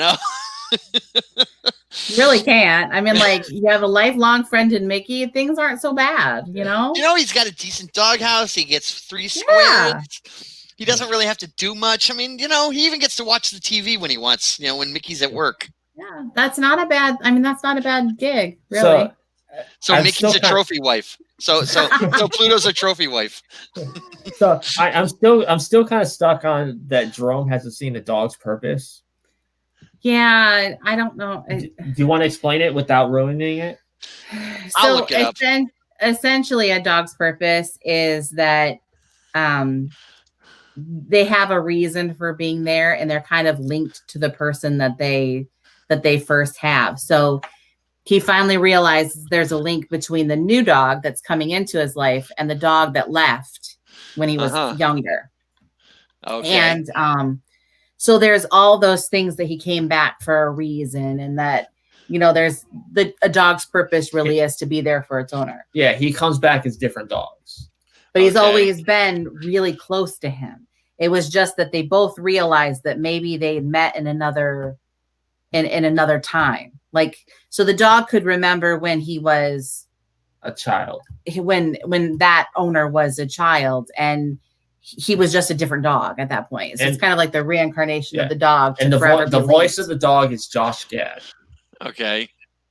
And then the kid that grows up is Randy. Okay. Anyway, I'll go look it up. Dennis Quaid. Yeah. There was apparently a sequel called The Dog's Journey too. Yes, and that's a good one. And that picks up right after. Okay. Right. I'm just letting you know that if you do cry when anything happens to a dog, even if they're gonna die, like in Marley and Me, I was distraught and I was ruined and I was wrecked, and I went to work the next day looking like the Stay Puft Marshmallow Man because my eyes were swollen. But I think like we underestimate how important dogs are to us until we can put ourselves in a situation like that. Right. Hey, listen, like Marley and Me, my God, like I had a real life experience. I had a real life experience.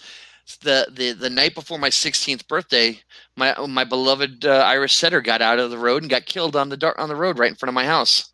Okay, I mean, destroyed me. You know, hit by a car, guy just kept driving. You know, and think about that, the night before your 16th birthday. Man. Okay. Oh. Yeah. To this day, What was your dog's name? you're gonna laugh. We named him Daggett. I love it. Okay. So we had Daggett. The replacement Dag was Daggett 2 because he was replacing it. Then with the black lab we had, which was the next one, my mother named her. She just looked at it and went, Toots. My mother called the dog Toots, and we were like, "Oh, I guess we know what the dog's name is." So, but yeah, I mean, dogs. I mean, I've had dogs, since I was about 8. And when you got to put down a dog and dogs get sick a lot. Let's not kid ourselves, because of the breeding problem. Dogs get sick a lot, and you got to put them down. And when you do, it destroys you. Mm-hmm. Okay, because dogs are pack animals. That's why they work so well with people, more so than cats. People talk about their cats and everything else, but let's be honest. Cats are lone hunters. Okay, they're going to push stuff off your table. They're going to look at you when you go, "Come over here, I need a cuddle." They're going to like, "Yeah, F you," and they'll go off somewhere else, Dogs are, they're there when they're there, that comfort critter. When you're having a bad time, you go have a breakup. Who snuggles with you and keeps you, try to make you happy? It's the dog. It's not the cat. Yeah. And we won't even talk about the fish and the birds. Okay. You can't snuggle with a goldfish. I'm sorry, you just can't snuggle with a goldfish. But the dogs are there. I mean, they're that comfort, that emotional comfort, so more so than anything else. Now, cats have their own unique problems too, But I mean, my ex-wife had a cat that, I think she chose the cat over me. But okay, so speaking of cats, there were Disney liked to do live action movie with cats. That darn cat. That darn cat, which they remade. Okay. Yeah. With Christina Ricci, right? I think so. But here's another one. Okay, they had the Cat from Outer Space. Yeah. But my favorite, which got me crying every time, and I'm just now admitting that I cried because tough boys not supposed to, is The 3 Lives of Thumbelina. Oh my gosh, yeah. The cat dies twice and comes back, and if you're not crying every time that cat dies, then check your pulse because you're not alive. It's just like when Old Yeller dies. If you're not crying, check it because you're a zombie. Well, and Sounder, Shiloh, and Where the Red Fern Grows. Yes. Every single time, and I know what's going to happen. But consider, consider this though. Okay, the modern action film. Okay, the hero goes around and blows up the bad guys left and right. Right. He sees a dog, the vicious attack dog. What does he do? Nothing. He doesn't kill it, because if he kills it, you're in tears and you're pissed off. You're more angry at the death of the critters than you are of the humans. Yeah. Okay? Think about that one for a moment. Yeah. Okay? The vicious Doberman Pinscher, what does he do? He either tranquilizes them or gives them meat. The vicious guards that are coming at him, what does he do? He blows them away instead of trying to, bribe them or something, Yeah. Of course, if you threw them, if you threw the guards steak, I don't think that would work. Depending upon the guards, it might, though, But Speaking of dogs, my dog is under the table now, licking my foot. I was going to say, your dog's under the table. How much booze has he had? No, it doesn't take anything for him to hide under the table. He likes under the table. Dog, and the funny thing is actually I've read somewhere is dogs are easier to train than like cats or any other animal, so they'll do stuff. Cats can be trained though. I've heard that. Never actually seen it, but I've heard that. My husband had Simba trained for a while there, where he'd come home and Simba would be sitting in a spot, and as soon as Joe comes into the room, Simba would move to the other couch. I like that. That cat knows his place. I'm surprised we didn't talk about this animated film. And it's one? all about dogs. Well, 101 Dalmatians. Ah, Yep. Yeah, but the Pongo funny and thing, Perdita. the funny thing about that is what? First off, they made a live action version of it, which wasn't as much fun as the animated version. Yeah. But they nailed Cruella. No, Nailed I disagree. I think while Glenn Close was close, I think the animated version was so much better. Okay. It was a lot crazier. Like, I think that like the look in her eye was a lot more genuine of what you would consider Cruella, because you'd have to really be crazy to want to hurt a dog. You couldn't bring that animated version like exactly into real life. It just wouldn't work. So what Glenn Close did. But the animated versions was a 1960s fashion victim. If you look at her from a 1960s point of view, she's over the top. She's flamboyant. Okay, and then you like a trash heap, Judy Garland, or pretty much. Minnelli. Pretty much, exactly, and that's pretty much how you can see them. You can see those references that you're talking about. I mean, and you couldn't do that in the 90s with Glenn Close. Okay. So again, we were talking about the remake, about the flaws of the remakes versus the strengths of the originals. But I'm sorry, I love the fact that you couldn't make a song about Cruella de Vil in the live action but they could have done something instead of a video game, because the song Cruella de Vil is just iconic. My daughter sings that song. Okay, Nicole's already started singing it.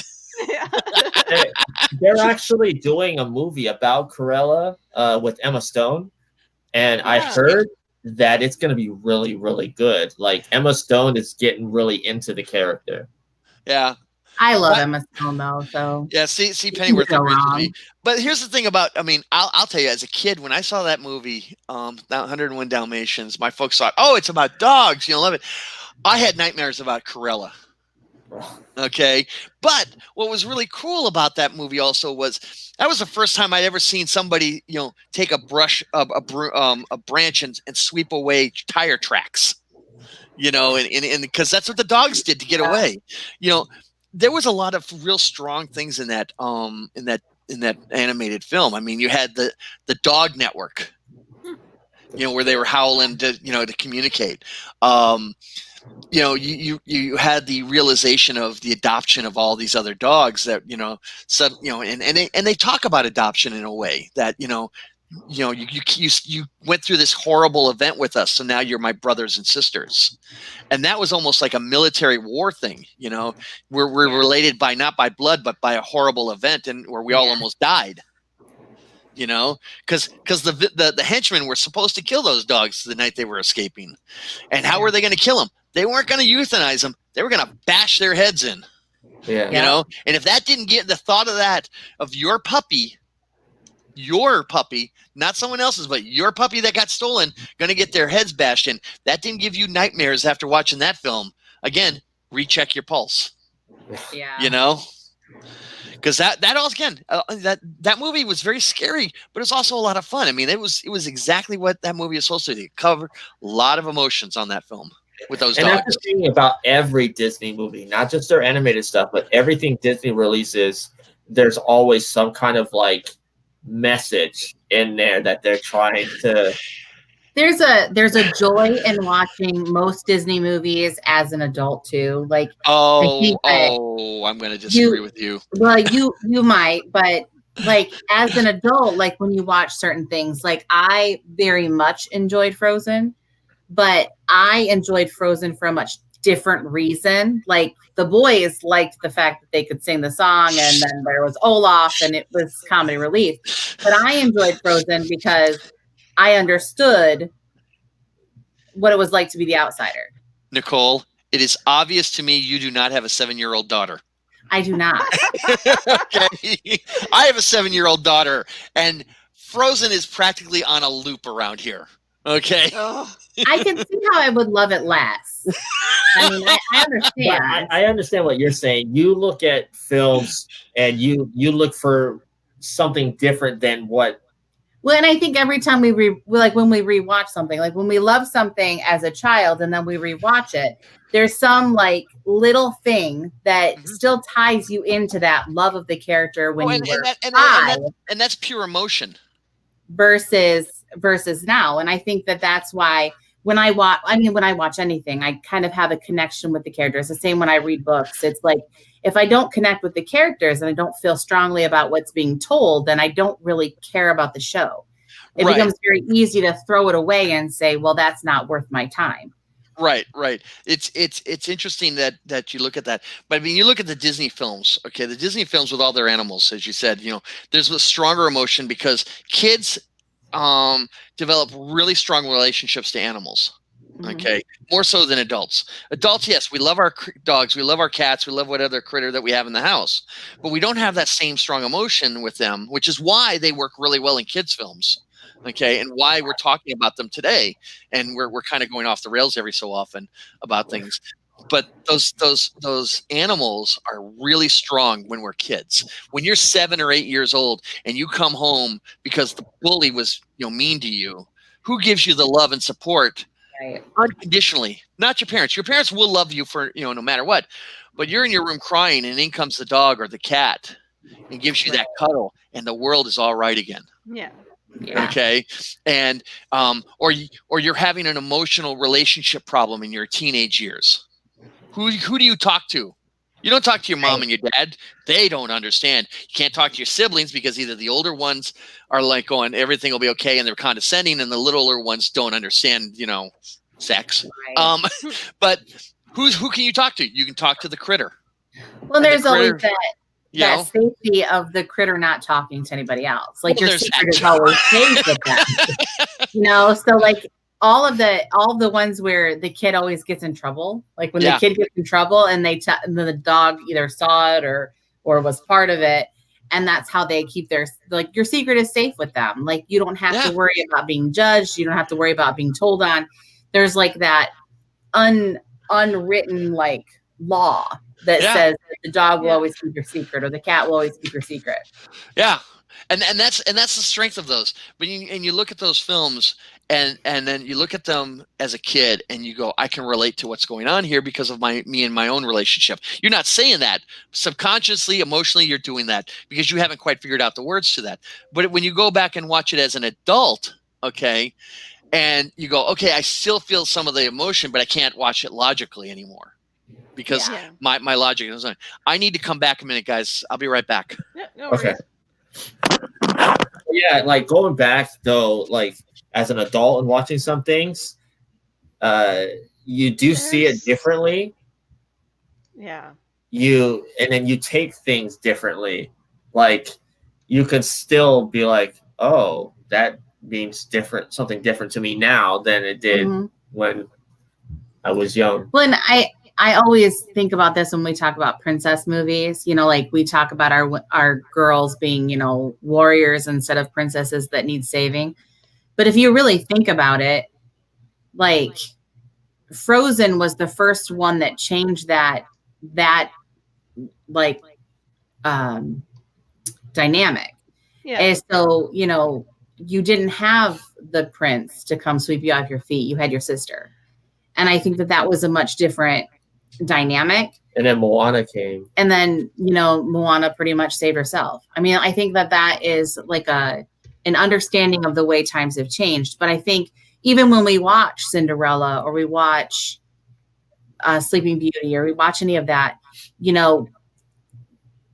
there was always something that saved us from some other trauma in our lives. So we figured that we could fix it if we just found this other thing. And I'm not saying that was a bad, like, I think we were maybe spoiled a little bit by that, but we also learned that the only person who can ever really help us is ourselves. That we have to be able to take care of ourselves instead of waiting for somebody to, swoop in and take care of us. But I mean, our dogs always did. Our dogs always take care of us. So, yeah, it's Lassie because she knew he was in the well. I'm at some point going, Lassie probably went, damn, Timmy's in the well again. Yeah, it's time to get a new Timmy. Yeah. Go get help, Lassie. No way. This is the 5th time you've been in the same well. I ain't coming back. Like, even I learned the first time. Like, come on.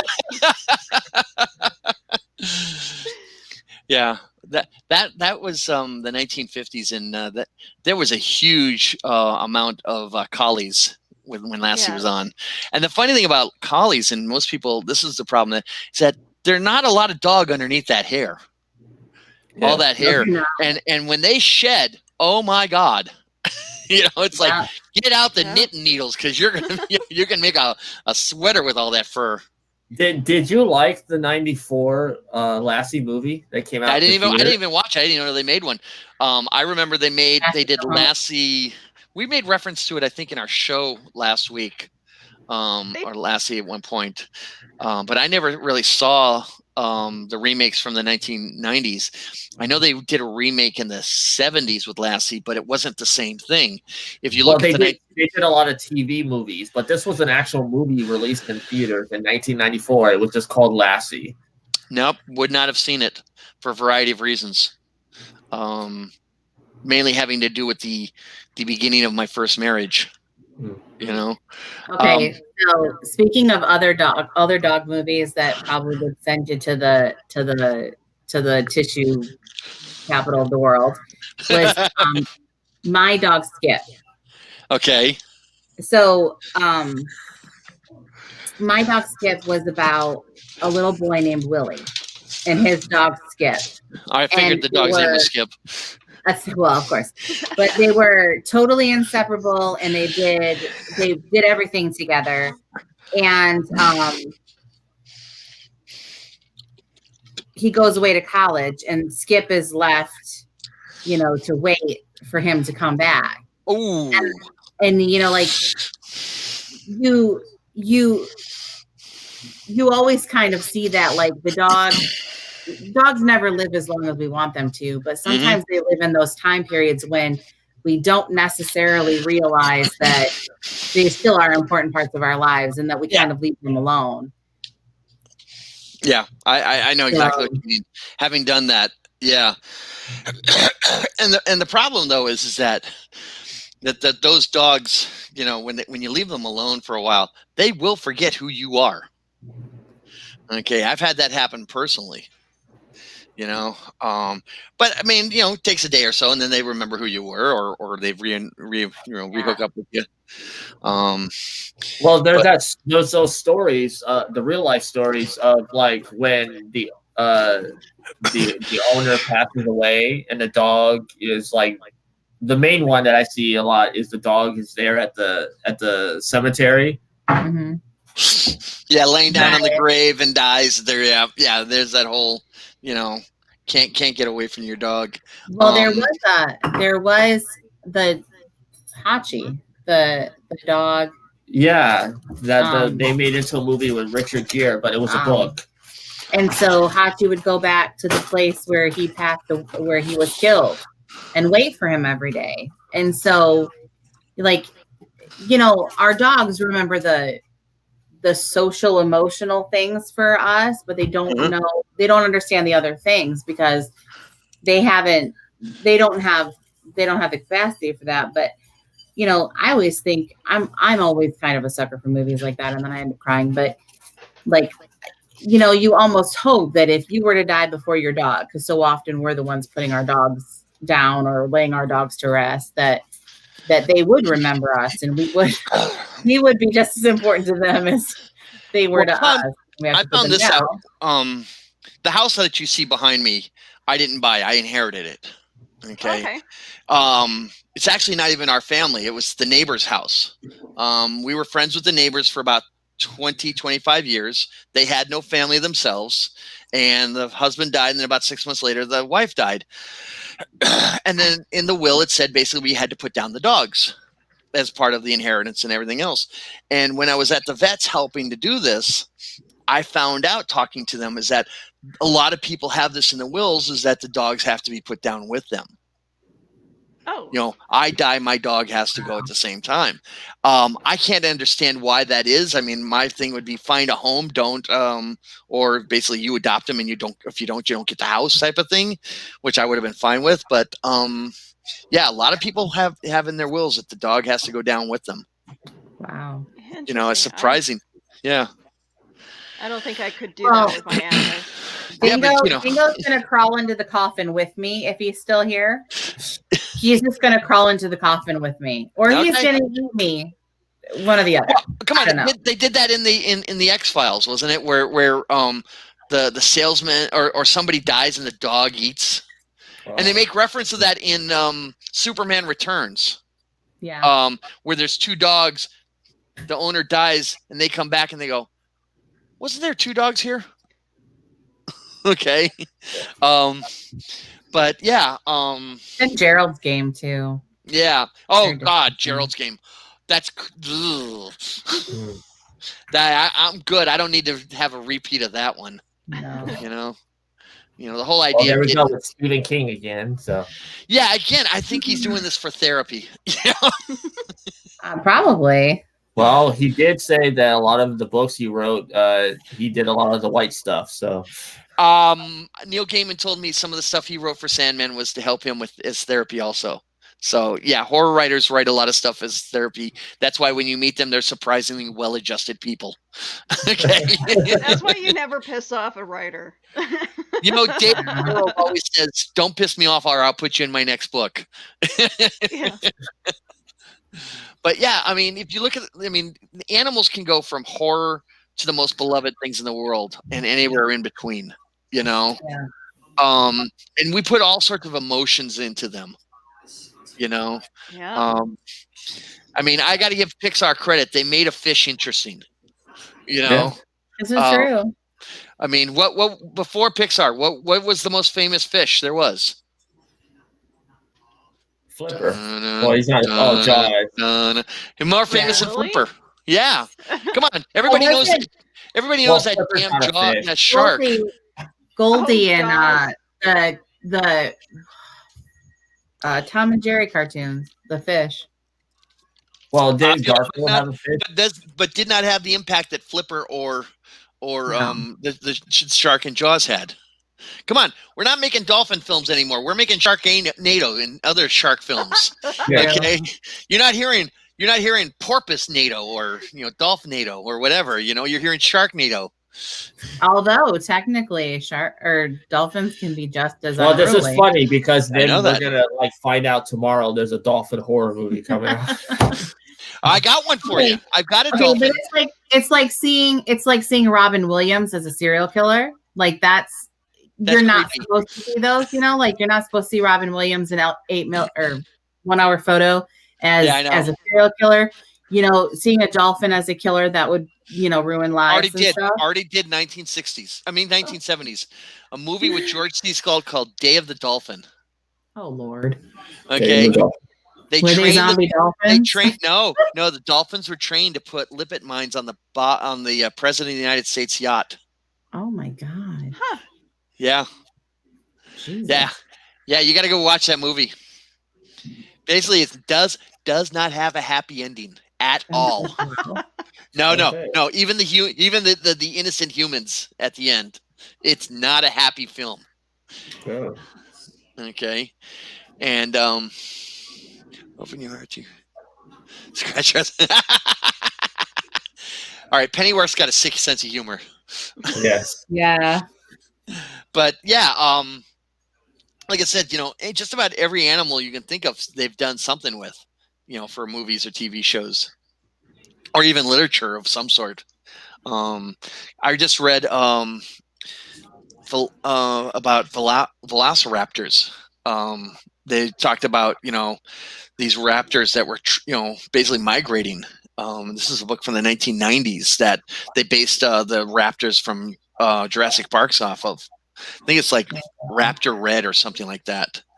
And it was interesting. Come on, we've made dinosaur films. What is it? The Land Before Time. How many of those damn films are there? Yeah. Way too many. Thank you, Willow. Thank you. I was good with the first 3. After the 11th one, I think I was a little done. Yeah. At this point, after about the second one, I'm kind of going. Anybody know when that meteor is due? Well, I don't know. For some reason, Disney around that time just wanted to bring out all these dumb sequels to their films just suddenly just And it like, wasn't- okay, let's do this. And it's like, why? Well, the And thing it is, wasn't Land just Before Disney Time's that did not that even too. Bluth film. It wasn't just Disney, because I'll tell you the reason why they did that, Willow. Okay, that was the time VHS had come out, and they were looking for stuff to put on the shelves that they could rent and bring in totes loads of money. Okay, look, and I talked to a guy who owned a video store near my house back in the 80s. When you went to the VHS store, the Blockbuster or the local independent one, and you paid what, $2-3 for a rental, right, for a night. Okay, that guy paid $85 for that VHS tape. Yeah. Okay, so VHS was expensive. People talk about DVDs and Blu-rays being like $30. It's like I remember my mom. She wanted the Elvis movie on VHS with Kurt Russell. She paid like $80 for it. Right. Wow. So the guy in the VHS store has got to get between 40 to 80 rentals of some film. Okay. So what am I going to put on the shelves? I'm going to put stuff that's going to rent. And what was a lot of people doing? Well, they would get all those Land Before Times. They would rent like 5 or 6 of them for a Saturday or a Sunday or school vacation. Mm-hmm. They pop them in and just hit replay, rewind. You get the rewinder there. You put the next one in, and you got the babysitter for the kids. Okay? Yeah. So that's how that was done. Which, ironically, VHS manufacturing distribution costs were somewhere about $20 at most. So they were making huge profits off of those VHS tapes, more so than DVD nowadays. Yeah. I'm wondering why they made so many Land Before Times, but they didn't make so many of like the Fievel movies, because they only made 2 of those. Land Before Time was owned exclusively by the studio. It was an original story. Mm-hmm. So they didn't have to pay royalties. It was an in-house written thing. So they could make a gazillion of them, and they knew that people would rent them or buy them for their kids for school vacation, and they'd make a boatload of money. You don't keep making Land Before Time films unless they make money. Well, the Land Before Time films and the American Tail films were both Universal, and they were both Don Bluth animation. Yeah, but if I remember right, American's Tales was based off of a book. Mm-hmm. Okay, and so now you've got to deal with copyright ownership of who owns and what does the deal about the movie rights to that book and to the character. Right. Yeah. And royalties. After the second or third film, they may have lost the rights. Yeah, and then the same thing with The Secret of Nim, which was also a Don Bluth animation. There was only one of those, wasn't there? They did make a sequel. Did they? But like years later. It wasn't any good. But again, you're talking about, I mean, look at Mary Poppins. Okay. Dynamite film, won Oscars, praise. The writer, she hated it. And she put in her will never to have an American star in any of her plays about her characters or anything else. Yeah, she was nuts. Really nuts. Okay, go read the Wikipedia article on her. She was nuts. Okay. Huh. Good to know. Oh, yeah. I saw Saving Mr. Banks. What did you guys think of that film? Haven't seen it. I don't want to destroy Mary Poppins in my head. You know? My daughter loves Mary Poppins. She sings she sang for her class, she sang Spoonful of Sugar. Oh, cute. Yeah. I mean, I got it on video somewhere on this here I could show you, but the best person in that film is Colin Farrell, and it's hard to upstage Tom Hanks, but he did. Hey, I'll have to watch it, but I don't rest on Colin Farrell. The dude is a super underrated actor. He is really good. No, I'm just trying to visualize Colin Farrell upstaging Tom Hanks. That's why I'm laughing, because like you said, that's hard to do. You know? I love Colin Farrell. Ironically, I liked Colin Farrell as Deadshot in the Daredevil film, but that's another subject for, But so I mean, you look at these animal films, and okay, so like The Incredible Journey was based off of a book. Okay, and that was that movie was huge. Okay, and how long did it take them to make a sequel? Well, somebody had to get the rights again. 15 years almost. Yeah. 20 years. No, longer than that. Was it longer than that? Because The Incredible Journey came out. because it was in black and white, right? No, it was in color. It came out in the 60s. Let's see here. I've seen them and I've read the book, so now I can't really But remember. they made the remake in '93, so that was like was The Incredible Journey. Yeah. So 30 years. Let's talk about this one. That's I think has a cult following. Milo Notice. Yes. I love Milo Notice. And who was the voice? Super popular British actor. He played Arthur. Dudley Moore. Yes. Okay. Let's see, Milo and Otis. There 1986. Yep. Cara, my wife just walked in. She loves that film. Yeah. So Dudley Moore narrated it. We have little child showing up. Stop that. Wait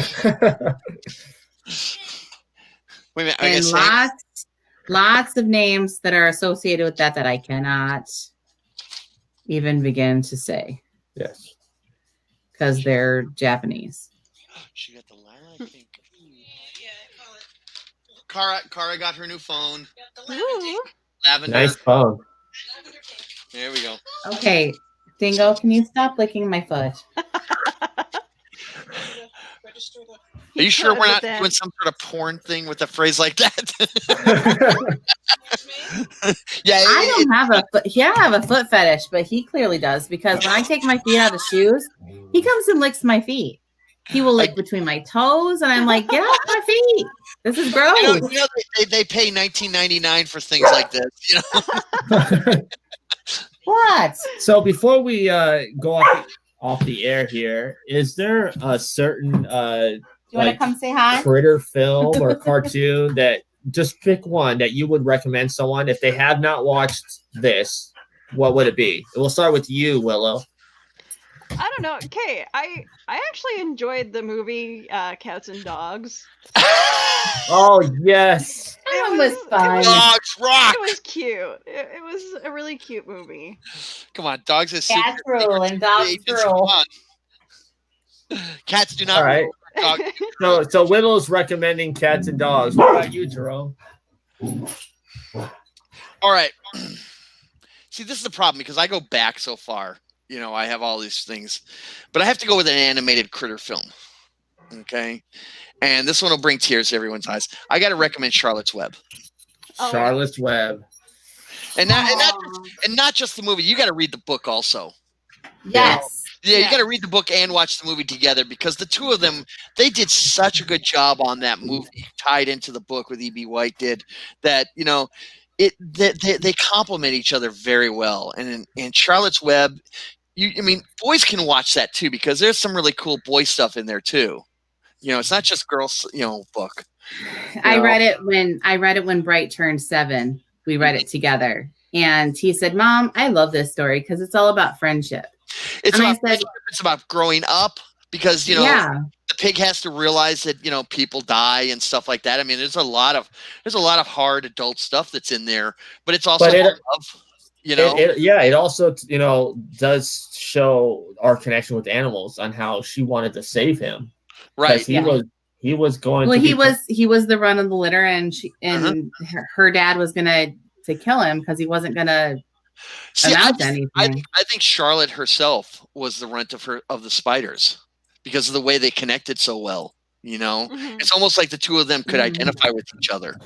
But Charlotte's Web was such a powerful. I mean, I'll be honest, when I had read the book and then I heard they were going to do this animated thing, I was horrified. I'm thinking, oh God, they're going to screw it up. And then I saw it and I was like, this is really good. Can I say the live action was very good? I liked the animated one, but I thought the live action one with Dakota Fanning. Yeah, I've never seen the live action. Julia Roberts is the voice of Charlotte, and I swear that was probably the best. The best role she's done. I think that her voice was really soothing. I think that it belonged. Like her voice belonged to Charlotte at that point. And then Reba McEntire played the mom. Yeah, and Dakota Fanning was Fern, and I think that wasn't the pig from Babe in the Wilbur? No, I think that pig had died already. Yeah, okay. I think that though the implication was, it's supposed to be. Whatever, but I don't think so. But I think there's a lot of themes in that movie that I think carry over into teaching kids about kindness and finding what's good in you. Differences. Our differences make us, and everybody I think the whole farmyard was representative of people that you meet in your life. Like you have the people that are going to cheer you on, and you have the naysayers that are always going to be like, well, you can't do this, you can't do that. Yeah. And so once it does happen, then you've proved them all wrong. But I think it was a change. I read it when I was, probably 8. And so like, it was a life-changing book for me. It was the first chapter book I ever read for myself. It was a book that I'd read over and over again. And it's a book I shared with my son. So it was important. Okay. Yeah. So from the original animated one, that was 1973. Okay. Mm-hmm. Henry Gibson played Wilbur the pig. Now Henry Gibson is famous from Laugh-In, but people, you might know him as the Illinois Nazi from Blues Brothers. Yes. Okay. Charlotte was done by Debbie Reynolds, Carrie Fisher's mom, and Paul Lynn was the rat, and Agnes Moorehead was Goose. Okay. Now, if you don't know who Agnes Moorehead she was the crazy aunt in Bewitched, and Paul Lynn was also in Bewitched, but he was also famous for his being in Hollywood Squares. Mm-hmm. Okay, now let's see here. You said there was a live action one. It's 2006. 2006. Yeah. Yeah. Let's see here. Let me get to who there was. So we had Dakota Fanning. Let's see here. The voices. Dominic K. Smith. Julia Roberts as Charlotte. Mm-hmm. Steve Buscemi as the rat. Templeton. Yep. John Cleese was the sheep. Yeah. Oprah Winfrey was the goose. The gander was Cedric the Entertainer. Mm-hmm. Kathy Bates was the cow. Reba McEntire was Betsy the cow. Robert Redford was Ike the horse. Wow, they had some really big names in here. Sam Shepard was the narrator. Let's see here. Dakota Fanning for the people. Elsie Davis. Yeah, they had some big names in there. Yeah. I still say the animated one was better. Yeah. Okay. I felt like there was more power than the live action. But anyway, that's the answer to your question of which critter film do I recommend? So it's your turn now. Well, this is really hard because there were so many. Yes. But probably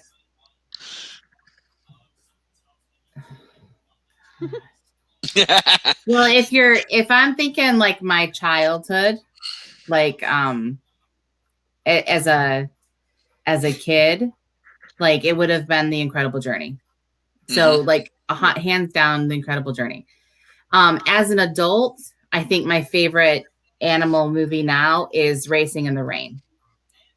And the art of racing in the rain. The art of racing in the rain. And that movie destroyed me. Like I literally, Brian's like, this won't make you cry. It'll be fine. I watched the previews and I was like, yeah, I'll be fine. Nope. I was 5 minutes into the movie. Jerome, no, seriously, it is a good movie. 5 minutes into the movie, I'm like a freaking wreck because the dog narrates the movie. Okay. And so he is talking about how important Milo's character was to him and how important it was and he tells the story of Milo and his family. So he tells the story about him being a race car driver and going these places and when his wife got cancer and you know, all of those things. And so he's telling the story. It was. The dog's name is Enzo. The dog's name is Enzo. Based off of, because he's a race car driver, so he likes Ferrari, so he calls him Enzo. And it really destroyed me. But there was so much more to the movie. Like, it was the dog explaining how important those people were to him and how he couldn't, like, from his point of view and how he didn't understand why they felt or did the things they were doing. Yeah. So it was. I want to say it was I want to say it's a 2019 film. It's really good. Okay. Sadly, I will never watch it again. I'll push you. I'll tell you after we go off air how you can watch it. It was such a good movie. And like I said, there are so many of them, but I think that one was probably recently the most, the one that got me the most, I think. Yeah. Well, of course, there's so many. Look how many we've talked about in the show today. Exactly. Yeah. And we didn't even talk about Toto. You know, like we even touch on some of those. Where Toto's concerned, I'm with the witch. Okay. And your little dog too. Or was it the school teacher that took the, you know? So if I was gonna recommend something, this one's a bit newer, and it's also based on a book written by the same person that did A Dog's Purpose, and the movie totally. Darn it! Let me look at this. You can't. You got to look it up with mine because he killed your phone. But it's why I had to go get a new one.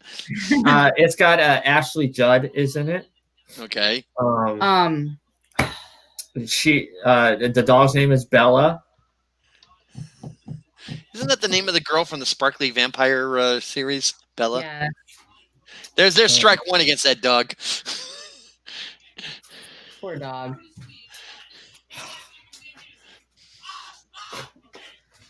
I'll look up the author here.